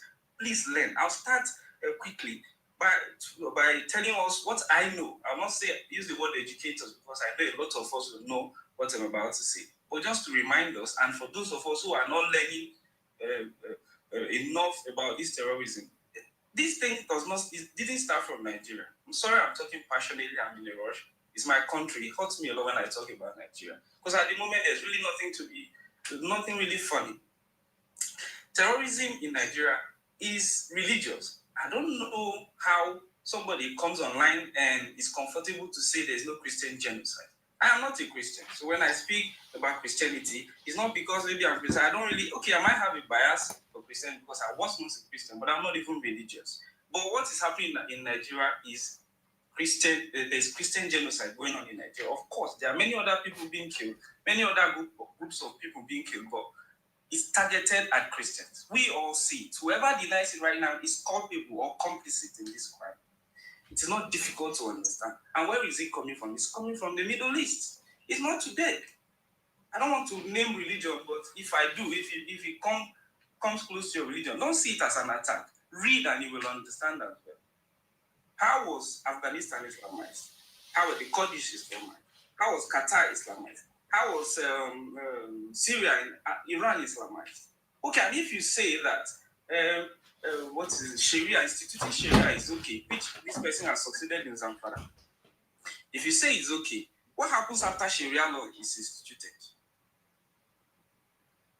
The next thing that happens is that people start abiding by the laws of the Quran. And what happened what is happening in Iran right now, what has happened in Syria, is what might be for Nigeria. So if you are scared of America coming to Nigeria because America is going to leave us for bad, what has Sharia done for us? Somebody might be arguing that, what is going on right now is not Islamization agenda. I'll tell you what. The ISWAP, the Boko Haram in the bushes, what are they advocating for? What are they looking for? Sharia law, of course. But Sharia law is in practice in in 2 states that we know in Nigeria, and nothing is being done. Are we operating bilateral laws in Nigeria? No. So what is the difference, though? Because somebody will say, those guys in the bush are not even Muslim. They are Muslims. If you are a moderate Muslim, you don't have the right to disqualify another Muslim. You didn't make that person Muslim. So I think instead of saying, there's no Christian genocide, or thinking that your religion is being attacked in Nigeria, it's time you go back to your religion, go back to the drawing board, and go into religious reform. Christianity did it in the past. I can tell you, more than half of the problem we have in the world is religious. It is only religion that will make you think that America is coming to attack the Muslims. Why on earth would you think that America is coming to target their attack on Muslims? How? If you, as a moderate Muslim or as the non-extremist Muslim, believes that the Muslim in the bushes, the Boko Harams, are not good Muslims, or they are not Muslims enough, so why don't you want America to attack them anyway? I was going to say this before Laura said it. When Qatar, I think, invaded Kuwait, who helped them was America. If America hated Muslims that much, what business did they have to do with Kuwait anyway? So, when you modern Muslims who listen to me right now make this kind of comments, it makes us, the non-Muslims, very uncomfortable to live with you. And I think the reason why we have enjoyed peace in Nigeria is because the Christians are not violent, or the non-Muslims are not really violent. And they've not been speaking up enough. And that in its sense, in another sense, it's not a good thing, because if they have been speaking up enough, I think this would have passed this stage by now. Maybe you for don't be by ourselves, and then everybody go down there. Take a case study from the crisis in Jos. There was a time when we say everybody begin to buy everybody. There was even rumor that the non-Muslims begin to buy, they chop their meat self. That was how it died down. Of course, if you don't go Jos, but I've lived in Jos before, you will know the story I'm talking about. Do you get it? So that means if these Christians were not as peaceful as they have been right now, this country, this terrorism for don't die down. And when we talk about Tinubu, not say Tinubu doesn't know what he wants to do. Just in a minute, please. Your time is, you're making sense, my brother. Just wrap up in a minute, please. Thank you. He knows what he wants to do, but like we all know already, it's all politics for him. And I will tell you one thing, it's beyond him. Tinubu, do you know how old Tinubu is? You know the brain he carries. Do you think he wants to stress himself with that? And do you know how we are raised in this country? I don't know where we got that notion or that idea from.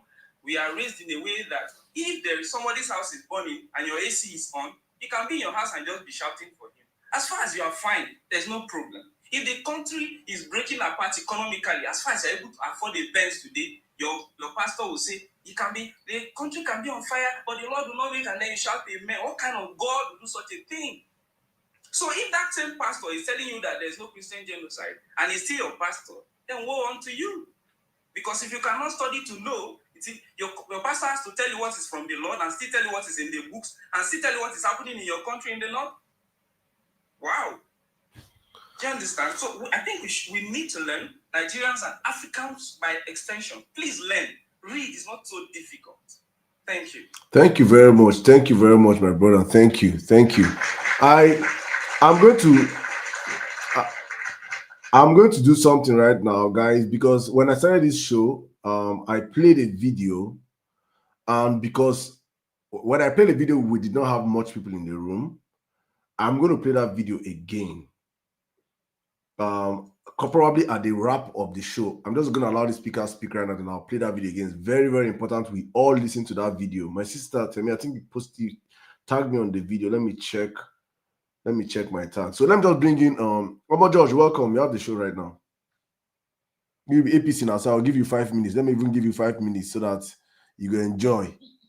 You go enjoy well. Yeah? Emir Sirdam, what's up? I did, my brother. This is what we say on our bigots. I know they see them online again. What's up? When I don't tell them, then calm down. You see, this is the problem. No, Landry, you're coming next. Don't worry now. I'm with you people.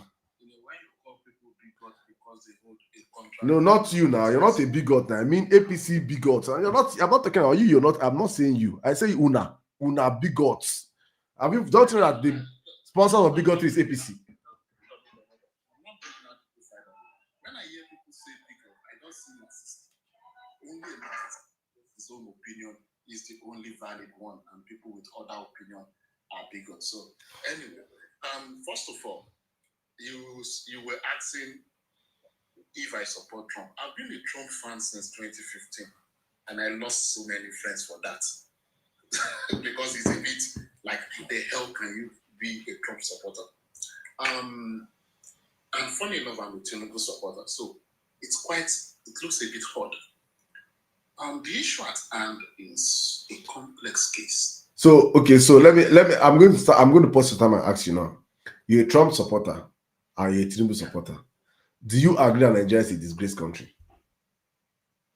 Trump has said worst into countries. I don't care what it's not. If you say India is a smelling country, it's not my business. I'm not Indian. I'm talking about Nigeria. Is Nigeria a disgraced country? There's no answer I'll give that. It will be biased. I'm a Trump supporter. So it will be as if I'm soft on him.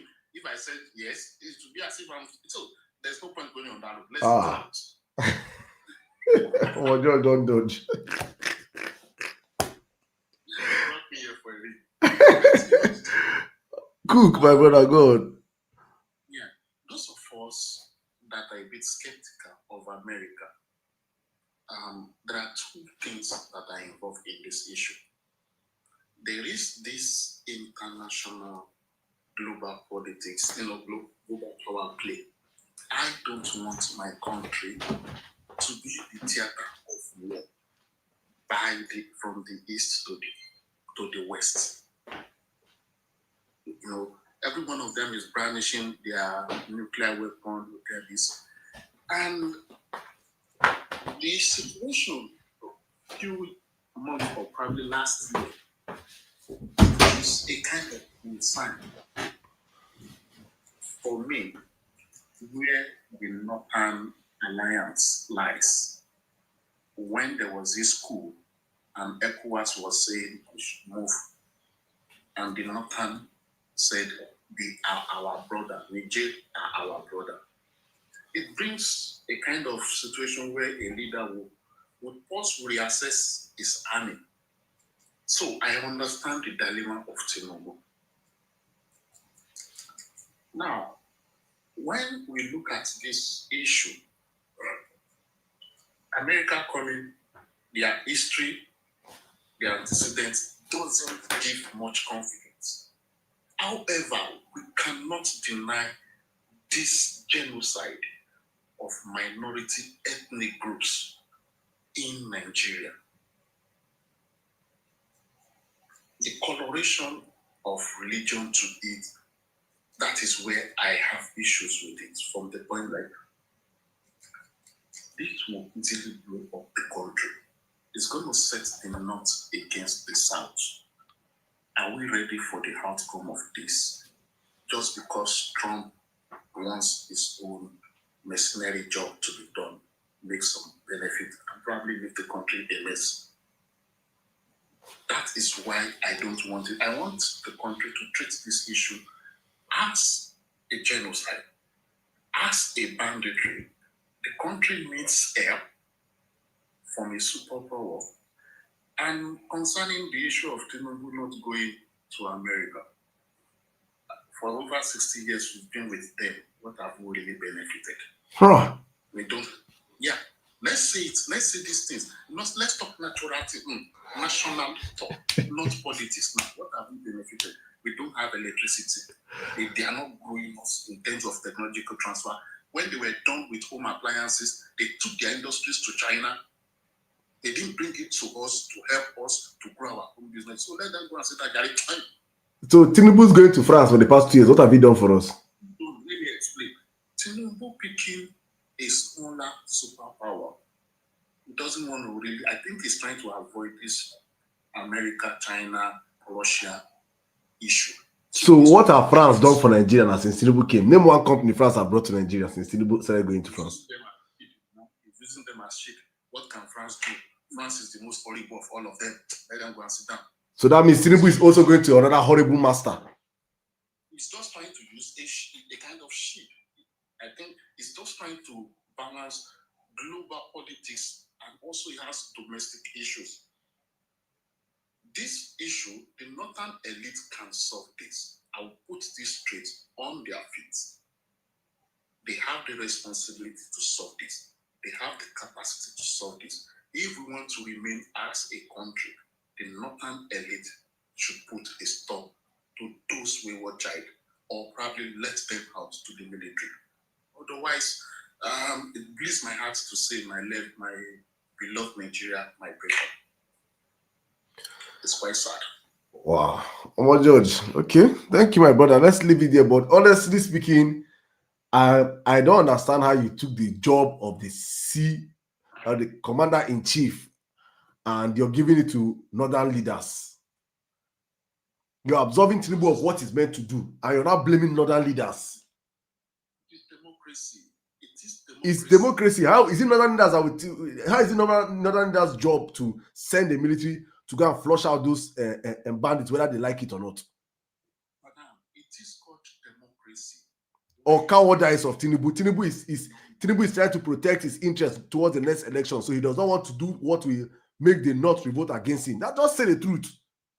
Just say it as it is. Don't put the blame, because what you're saying right now is exactly what you and Tinubu supporters accused Jonathan of doing. Jonathan was taking out the bandits. The Northerners were shouting. So many other elites were saying, "You're killing our brothers. You're killing our children." So you're scared of Tinubu repeating the same thing. That's just be truthful, my brother. That's the only way we can achieve something here. Let's be plain. The reason why Tinubu supporters are quiet right now and are not telling Tinubu to go and invade the forest, because I want to read Trump's statement here before I'll wrap up with you. Trump said, listen, very important. I made a post and I said, Nigeria, I understand now why Western universities demand that Nigerians write English proficiency test, despite us being an English-speaking nation, because we really have a comprehension problem in Nigeria. Please listen. Trump said, if the Nigerian government continues to allow the killing of Christians, the US will immediately stop all aid and assistance to Nigeria. So even you that Ahmad Georgia said, what have the US done for us? They have been giving us aid in billions every year. Our politicians are stealing it. So don't say they're not doing anything for us. I'm coming. No, I'm not playing. I'm reading Trump's statement now. This is not politics. I believe you will not repeat that statement if we are not live. Why? How? US not giving us aid? Saddam, I've not wanted to. I tried not to comment on this because this is sensitive issues of national interest. We should not be discussed on air because we will not get into each other's eyes and find a common ground. This is the problem with Nigeria, that we tell ourselves half truth, and we are what is more sensitive than Nigerians are being unalived, and Nigerians like me and you are living in IDP camps. But let me go back to Trump's statement. Very important. Trump said, if the Nigerian government continues to allow the killing of Christians, the US will immediately stop all aid and assistance to Nigeria and may very well go into that now disgraced country, guns a-blazing, to completely wipe out the Islamic terrorists who are committing these horrible atrocities. I am hereby instructing our Department of War to prepare for possible action. If we attack, it will be fast, vicious, and sweet, just like the terrorist thug attacked our cherished Christian. This is Trump's statement. May, if, it is not like saying we will. There are conditions that will make them not to. If the Nigerian government continue to allow, if, it's a condition. It's not that so what it means is that if the Nigerian government does not want America to come in, the Nigerian government should do what? Should stop the killings. It is simple. So what I'm coming. So what I expect from you people that support Tinubu right now is to pressurize him to make sure he stops these killings. If he can stop it, and Trump last say he wants to enter, then we know that truly America have serious agenda in Nigeria. You see, Saddam, this is where you guys are baby politicians. Hold on, listen to me, Saddam. What that statement has just done, it has strengthened the hands of negotiation of Tinubu with the northern powers to tell them to stop. Hey. So they are all, I think it's good for Tinubu. I want this killing to stop. The beauty of our land is our ability to go home. It's quite disgraceful that our country is in this mess. But I think that the northern leader holds all the cards in on this matter. Tinubu holds the card, not the northern leaders. He doesn't. You Tinubu supporters are just playing politics with this issue. But let's keep the conversation going. Thank you, my brother. Let me just bring in the next people, please. Thank you, my brother. Thank you. All right, Laura, you want to come in 30 seconds? Let me allow you in a minute. Let me give you a minute. Laura, please come in.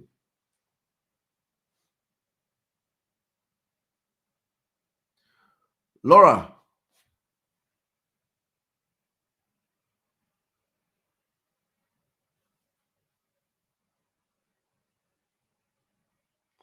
All right, let me bring in Laura. I don't know your net. I can't hear you. I've sent you the mic. Can you hear me? I think I can. Oh, right now. Yeah. Let me just in a minute, please. Just let me hear what you want to say in a minute, please. Thank you. You see, it's like a waste of time engaging with stupid. I watched Katutomi recently. He said you can't engage with stupid. These people know what they're talking about. Listening to George, reading Landre's comments, they know what they're typing. They have chosen. When a child of the devil chooses to line up with evil, it is a choice. You can analyze, visualize, talk round and about, they will not still concede. Tinubu typed, I think, January, 2014. there is Christian genocide, there is ineptitude of Jonathan. He needs to go something in that direction. We have the exact same circumstances. The only thing is 3 times worse. Tinubu cannot deliver this for us. It falls squarely. What is the person called? Commander in what? In chief of what? The armed what? Forces. You have the army, you have the budget, you have the finance, you have the custom. Yet, 2 years, 7 months, you cannot drive away a ragtag army on motorbike. You have spent $300 million on ammunition. Oh boy, clear the road. Saddam, I forgot to mention something in my last comment. All this notion that Trump is put on ground, it will cost us to fight ourselves. Rubbish. The US just needs to station a good aircraft carrier Laundry in the increase. Gulf of, is it Guinea-Bissau or one of these nations around? Station a solid aircraft. Landry, you're next, no fear. For 2 weeks, did you see the way? I love something that Israel did. I don't agree with the war in Gaza, but there's something that Israel did. As soon as Hamas announces a new leader, boom, targeted strike straight to Tehran. Nobody, just put a quality device, target it, clean, boom. That afternoon, Hamas announces a new leader. The next afternoon, boom, they announce another person. The person is based in Qatar, boom. They announce another person is based in, boom. For 2 weeks, they just kept announcing new leaders.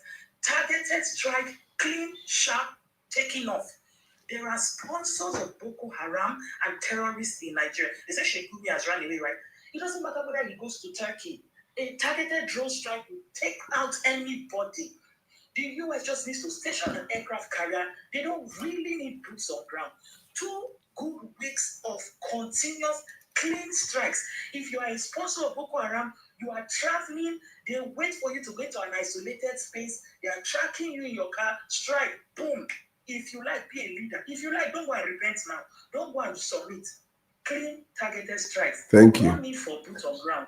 Position in the Gulf of Guinea, aircraft carrier, and blow the baggers out of ammunition. Thank you. Thank you very much, my sister. Thank you. But let me play a video up from way back, throwback. Just for a cruise, when I allow me APC people, and I don't enter my DM, they beg me since. Please, I will not join. I cannot join darkness. I cannot see light and join darkness. Please. You will stop disturbing me. Thank you. Let me replay this video, please, for everybody. For those that have short-term memory. Please, this is an APC chieftain.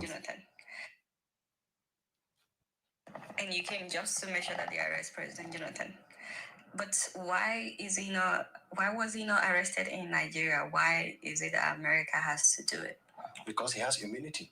And the American government went to arrest Noriega from Nicaragua. Landry, you're next. He's here for them, now he's here. So let them just arrest him here. And you can't even arrest the governor in Nigeria. They have immunity. But in America, he has no immunity. And I pray they will arrest him. And you want him jailed here or taken back to Nigeria to be tried? Well, I would want him to be jailed anywhere. First of all, to be tried. I would want him to be tried. And if he's found not guilty, he should be acquitted and discharged. But if he's found guilty, I would want him to spend the prison time in Kirikiri. This is a House of Rep member calling for a sitting president to be arrested in America. He went to America to demand Jonathan arrest because of this insecurity then. An APC member. Now you people are the opposition are doing sime pitying APC. Landry, please come in. Landry, because I'm going to give you 5 minutes. I'm giving one phone, I'll give you 5 minutes. I will give. Okay, how many minutes do you want?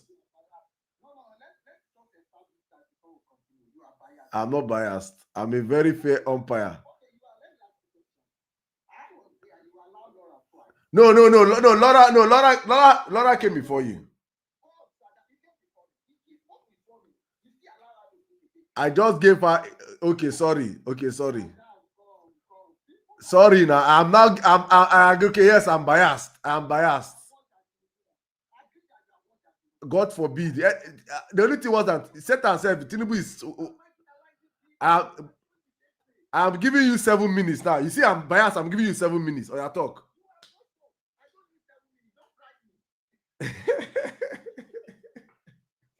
Let me take back my time. I will give you 3 minutes. Increase your volume. Increase your volume. Increase your volume. You're not audible. Are you using your earpiece? Remove your earpiece and talk to your phone. Remove your earpiece. Let me start your time for you. See, the APC supporter are talking about bias. APC supporter. A Tinubu supporter. I suppose they win if I could give you 2 blow. Po. If they support Tinubu, they talk about bias. Landry, I beg, remove your earpiece and talk now. Have you removed your earpiece? Oh yeah, now yeah, talk. Your volume is low. I don't know whether it's for myself, but your volume is low. Sorry, please. I muted you. I want to start your time. Sorry, start again. Oh yeah, let me start your time. I'll give you 5 minutes. Oh yeah, go.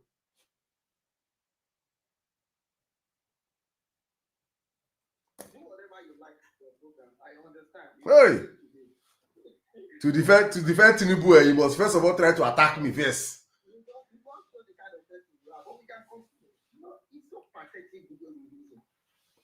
So sometimes I have whether we have selective amnesia in this country, and we don't tell very well.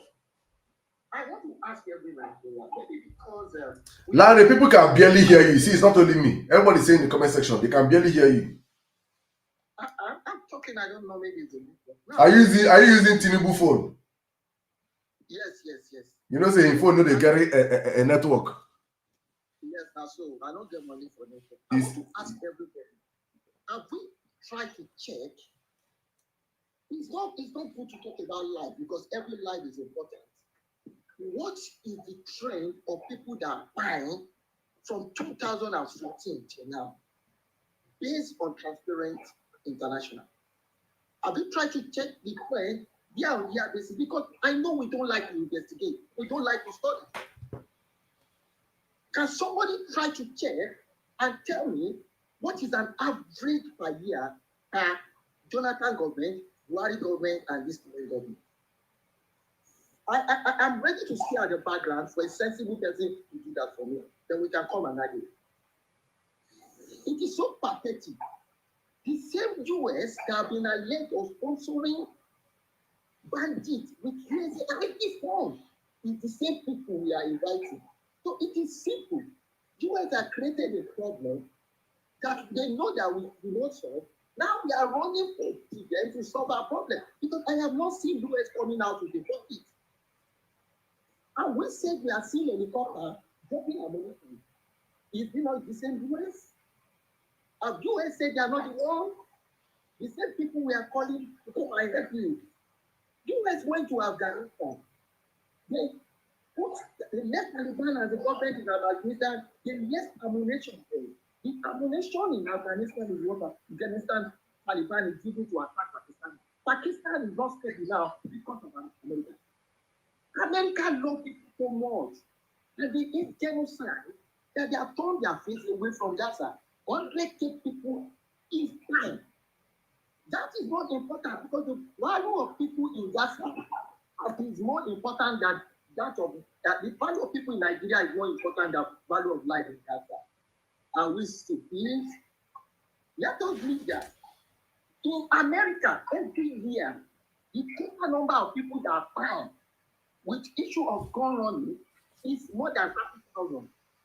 What are Americans doing? So the life of a Nigerian is more important than the life of America within America. Are we daft?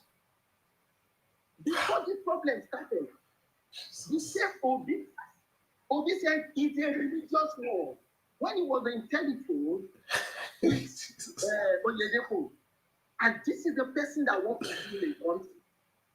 A leader promoting bigotry. And I'm ashamed for people to be following him. So I am not surprised what is happening because of his said it was We can read the conversation. So I am not disappointed. Obi himself decided to go silent now. I don't know, maybe he has become deaf and dumb. He's not saying anything. See, it is just too clear. Nigeria have a sovereignty. There is a United Nations treaty. US will not go anywhere. The same US, when Trump came in this year, has accused South Africa of buying, white. The same America declared their elective. When it came here, what happened? America so care so much that they cannot go and fight Russia to save Ukraine. Let us leave all this. Let us do our thing for once. Even if we cannot use it much, we can think a little bit. We need to be thinking. Everything is not about politics. We should use our brain. I challenge anybody. Insecurity during this administration, based on transparent international, is lower than the 2 previous administration. Anybody challenging based on transparent international record, I am ready to put up money to challenge anybody. We don't study. We allow tribalism to cloud our sense of reason. If America is coming to Nigeria, if I thought an ESL not terrorists, are they not to bomb the East? I thought they are supposed to leave them behind. Oh God, they are just recalling Nigeria. Hey! Obi follower, oh no. Hey! God. I don't tired. See people wait. If we're going to get this thing, I don't tired. We will not even get paid at all. Yes, now.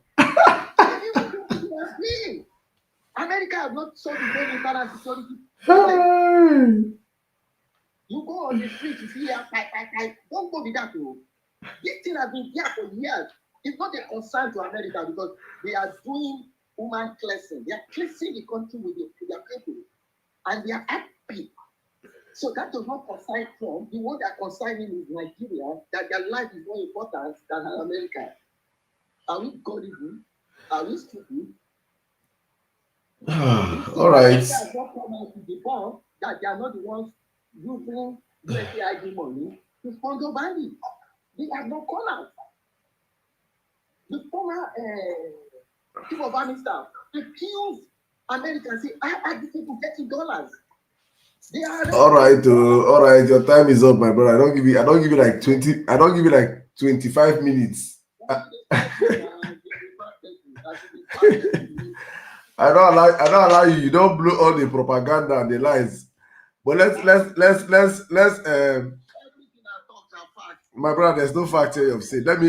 I'll first of all debunk your lies, then I will move on with the conversation. The truth of the matter is this, that more Nigerians, you see, please go on YouTube. People are saying this is a waste of their 7 minutes.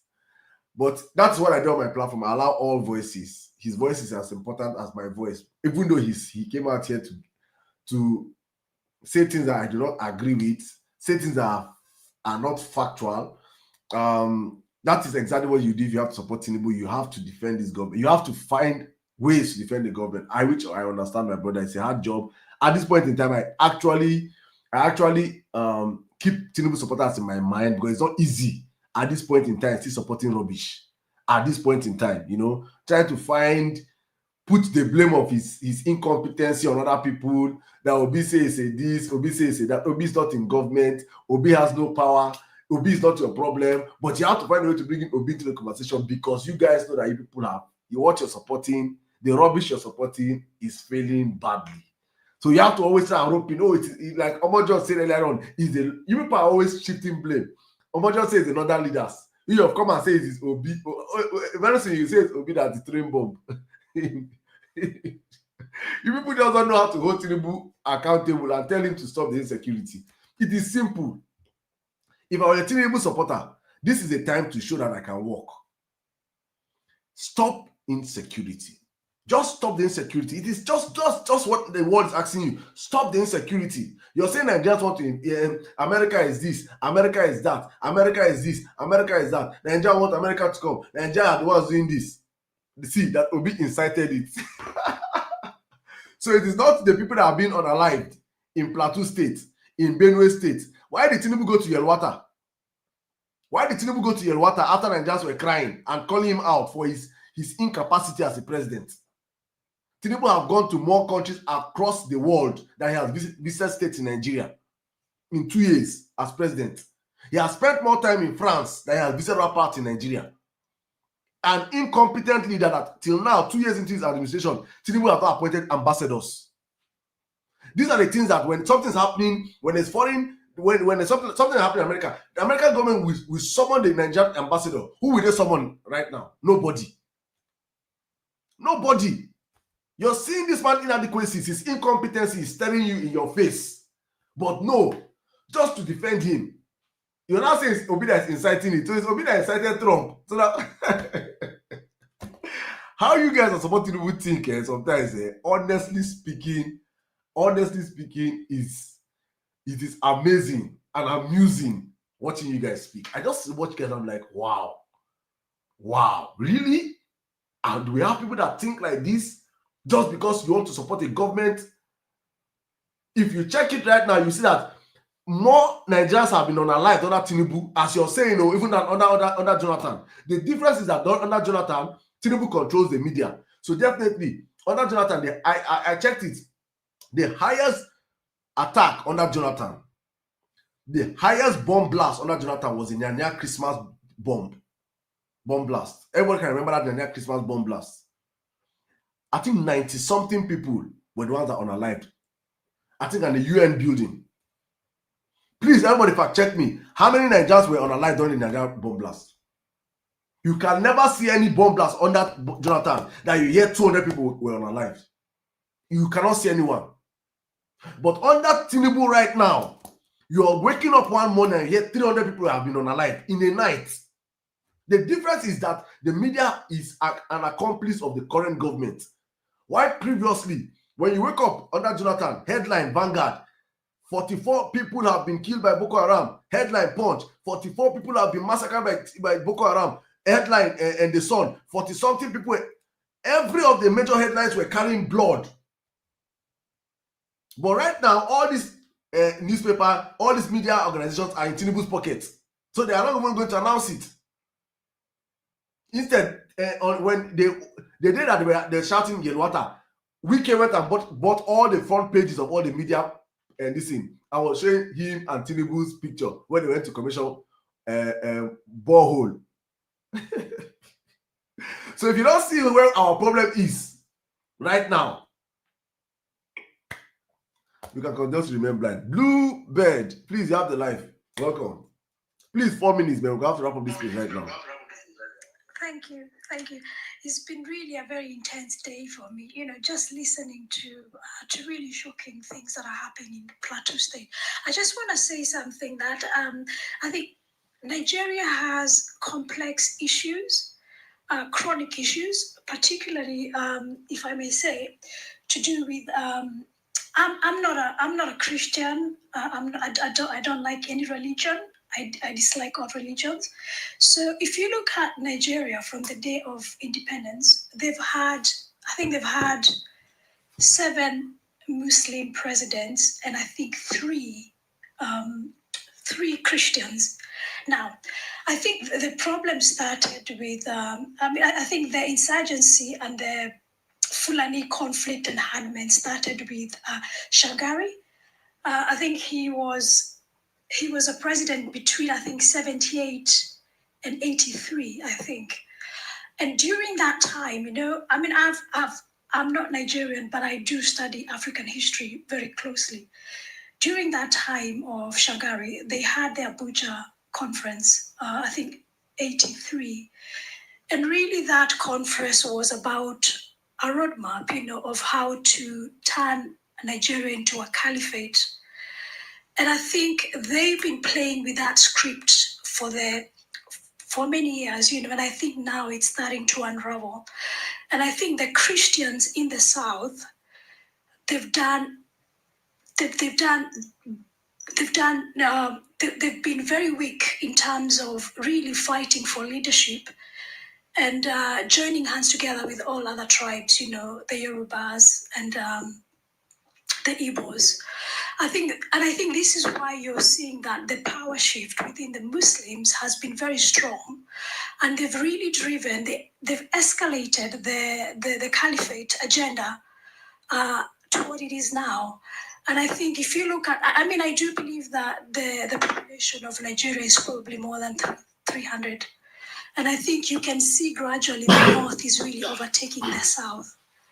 Now, I think we shouldn't be at all, taking anything lightly in terms of how politics play out in Nigeria, because what I think is going to happen in future, the Abuja conference is going to roll out in Africa, where the Muslims want a caliphate, the whole of Africa. And I think probably in 50 years, or maybe 60, this could be a reality. And I think Nigeria is a key player in this, and the Christians there have to unite to make sure for the next 20 years they have no Muslim leadership in any way or form, because they've had 7, They've had 7, and it hasn't been good. And I think now we can just see the place clipped, really, being displayed, and we can all see it, where Christians are just, being killed. And nobody seems to think or wake up, especially in the South. I feel I get so angry when I think how the South have left, the Northerners take leadership for 7 of them. How is that? The South, people in the South need to wake up. And I tell you what, the problem is in the South. It's not just the people themselves, but it's all these charismatic preachers, all these preachers that, you call men of God. They are part of the problem, because they are equally corrupt as the government, and they are hand in hand with all these Islamists, trying to bring caliphate into a reality, And I'm so annoyed when I see all these churches, people wasting their time on Sunday going to church instead of really thinking of a prosperous Nigeria. What is the plan? What can we do? And I think, if I was a leader in Africa, I would close all the churches and definitely all the, the mosques, all of them. And I think the most shocking thing is to hear women being terrorized, people living in camps from 2014. I think that's really shocking. It's dreadful. But my hope is that the people in the South need to wake up, and they can't be having all these fashion shows and all these, excessive lifestyle, in the capital, and not really thinking they're actually in danger, And one day, and I hope it's not going to happen, but it will. But the Muslim leadership has to be put to a standstill for the next 30 years. And the people in the South needs to really stand up. And the church needs to shut up. They need to be done away with, because they've added to the problem. They, instead of people thinking logically how they want the country to be, they're in churches praying all day, fasting 7 days a week, instead of thinking, what can we do? That's my take on this. But I am telling you, the whole thing is just so annoying. So annoying. Thank you so much. Thank you very much. Thank you. I think I remember you. People are asking that I should tell us your country, but I'm not here for that. As we have views of America, Nigeria, like now, Landry, asking your country. Nobody you come out to talk about America. Other people talk about your country. As long as your country is a disgraced country, allow people to talk about your country. If you pay me, fix your country. Realistic in nature, please. 4 minutes. Thank you. Thank you, Saddam. Say this time when I know they get the day they really pay me, I go just the day for they listen to people when they talk. I don't feel reply in full. I go just can't away with 2 minutes only. After my time self, don't part like that. You see, Saddam, thank you, first of all. You see all these things we always agree with all these pastors. My problem first of all was all these mega GOs in Nigeria. The kind of deception they have made our people to inherit. Let me just put it like that. They deceived our people to the extent that it's only what we need to solve our problem is prayer. prayer.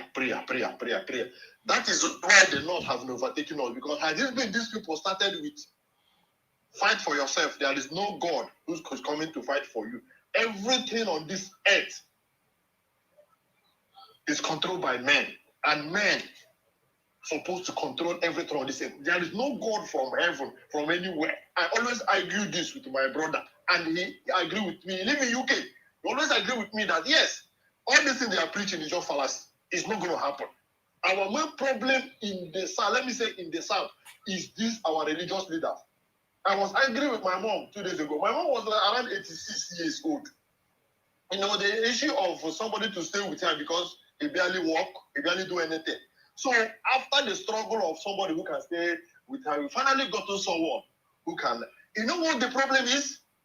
My mom is a Deeper Life Church member. He was forcing that girl to be attending Deeper Life Church. And the girl said no. Instead of it, she has to go back. I am telling you, I told my mom straight that if that girl ever leave that house, I'm not going to send you any shishi. I'm not going to call you. I'm not going to care for you in any way. I just leave you there. Whatever's going to happen. If I'm going to get punishment for it, let me get that punishment. I don't care. And another issue is these people that always say anywhere Americans enter, there will be a problem. Americans in Japan, they have 3 bases here: Yokosuka, Yokohama, and Okinawa. They are in South Korea for God knows how long. The country is vast and strong. They are protecting this country from calamity. Japan is standing strong now against China because China wants to take the Southeast Japan because there are a lot of mineral resources inside the river. And China too is fighting Philippines in South China Sea. All those things are America is in this base. They are controlling just to make sure war never broke out. But these our Nigerian APC members will come down and will be telling people that if anywhere Americans enter, they will support. Americans in Europe, they're everywhere. People scare them. That is why you see this our country now is calm a little bit because of just ordinary tweets. You see this issue these people are propagating. Propaganda up and down. Every year and there, America go here. Come and see them here. They are always here. So why are these people always reading this issue of anywhere they enter, they're going to take this all the resources? The Northerners have the whole oil well in the South. All of them. No, I don't know if these people know this. Dangote, they say that oil. I have told you this one before, Saddam. Check it. Fast check me. Dangote buy oil from Texas, USA. All our oil have been mortgaged. All our oil, all of them is used to borrow money. They only take percentage, 30 to 40%. That is it. There is no natural resources. That's why you see us borrowing. Because what we are getting isn't enough to pay for salary for everything. All right. So really, Salah, my time is up, but I really have more to say, but let me just... Okay, thank you so much. Thank you, my brother. Please, then we'll do that tomorrow. I have to wrap the space up right now. But I just want to, and my brother Landry, you're saying there's this delusion that APC supporters have, that they believe that if Trump attack Nigeria, China will attack Taiwan. It's how people think people matter. It's that delusion people. I'm happy. Baba Adeboye said it on the stage. He said on Sunday, he said, if America attack us, Britain, China, Russia, they cannot talk. Highest thing they will do, they will talk. I was saying, they will, highest thing here, we say, you hear China will come and say, we condemn the attack of the Americans. That is the high, it's all, we condemn. Who are you? If you think America want to attack Nigeria, I think you want, who are you? They go scatter. They will tell all the pieces of supporters been a line up for Eagle Square because we are not plenty for the country. We are just enter Eagle Square for that. Just stay there. They go light to the one lighter. All of them go turn to suya. Nothing go happen. Stop overrate yourself. People are nothing. You're the second most poorest country on earth. That's what APC have told you to be. Face your reality. ABC have destroyed your status. You're a disgraced country. That is the reality of where you are. Don't be thinking China. If you help with China, will come and do what? You don't understand who you are. The worst thing about Nigerians is self-awareness. We are not self-aware as a people. We don't understand. This fox. That's why many of people in poverty. We are the giant of Africa. You are the giant of Africa in what? Only in population. Only in number. You are the worst nation in Africa as it stands today. We are the worst nation in Africa as it stands today in every indices, because you're supporting useless politicians that will not do the work that they're meant to do for us. But China are meant to fix you. With all the wealth God has blessed us with, you have oil in abundance, you have gas in abundance, you have lithium in abundance, you have gold in abundance, you have diamond in abundance, you have everything in abundance. You have human capacity.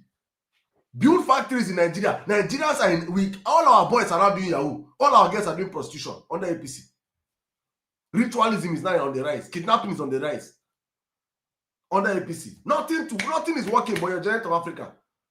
Just go to Morocco. I think one Nigerian also to Morocco now. One content creator on the street. See the zero, they shout. They shout, say no. Go to your most costly place in Nigeria, Banana Island. Go and see how the road is. Smell everywhere they smell. Giant of Africa by mouth. Only church will sabi do. Our other nations have left. Leave Lagos and enter Benin Republic. I'm telling you, I'm not saying go to just cross semi border, enter Benin Republic and see a country.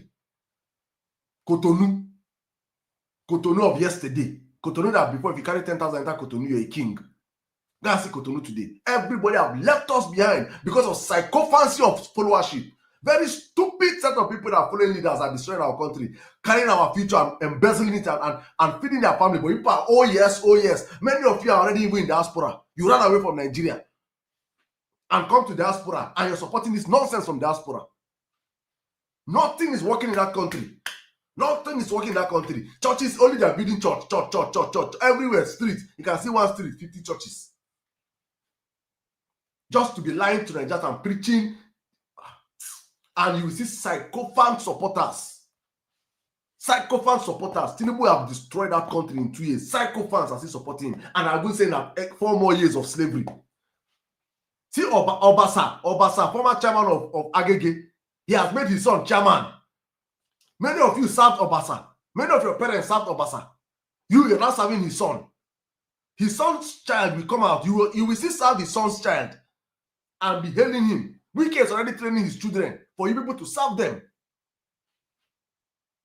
And you'll be a psychopath on social media supporting a Wike's son. Psychophancy of followership is our greatest problem in that country. Psychophancy, you people worship money, worship people that because of flashy things, you worship your oppressors. Then we that were crying and shouting, let us restart this country from afresh. I am of the opinion that the greatest mistake that happened to Nigeria was independence. We would have still been up until today. We have not shown as a people that we deserve to have gotten independence when we got independence, because we are psychophants. Had it been in Britain, we're still a colony of Britain up until now. By now, at least all these basic things I'm talking would have had it in Nigeria. But psychophancy of followership. You must support your man because he's your tribal man. You are suffering hunger. Hunger is buying you. You cannot talk. They are unaliving your people every day. You cannot talk. Because of your tribal man be president or your religion man be president. You're not getting one kobo from it. Psychophancy of followership. May God deliver us. Guys, I wrap this place up right now. Thank you so much, all of you that have come out here. Thank you so much, all of you that requested and spoke. I hope you guys enjoyed the space. Tomorrow, we'll be back again tomorrow. Please come on. If you did not have a chance to speak, I'm sorry. Please come out here tomorrow early by 10 p.m. Nigerian time. We'll be back here again to talk about this and more on the Emir Sirdam show. God bless you all that joined your voices tonight. All the requests, I see you guys. Sorry I could not bring you guys up. Thank you for all the people that contributed with your likings and your giftings tonight. Thank you so much. All our followers, retweeters, and listeners on YouTube, I see you guys. Thank you so much. my X machine. You guys are amazing. 1,000 plus of you guys on that platform. Thank you so much. We'll be back again tomorrow. Timmy say you don't finish us. That's it. Let us go and sleep with that. Psychophancy or followership. We are psychophans. We are the bottom of Africa, not giant of Africa. We are the ants of Africa. Let's tell ourselves this truth. Maybe we'll wake up one day and understand the truth. Thank you guys. I'll see you guys tomorrow. I can't call anybody names today. Just God bless every one of you. In fact, let me call my top viewers. My top viewers, BBC Celebration. Thank you so much. Money, M for Mikey, the Ovia, Landry, Army Newton, Laura Tips will be for President, Nas J, C Ama, J Rice, Fitz, Kako, Mr. Soft Chooks, Goddy K, Mr. Man, Goziema Awakiri, Roslyn, Grace, Shnubi, Stella, Ninja, my people from X, all my commentators. I see Marvelous, Israel, ABJ2, Amaka, Victory All the Way, Saken, El Deroy, thank you so much, Emmy Tubes, Wake Up Nigeria, F1 from Ghana, thank you, Ada, Son of Man, Bashseli, God bless you guys. We'll be back again tomorrow, God's willing, 10 p.m. Nigerian time. As I always say, we do this for God and for country. Let's keep it going. Good night and have a great rest.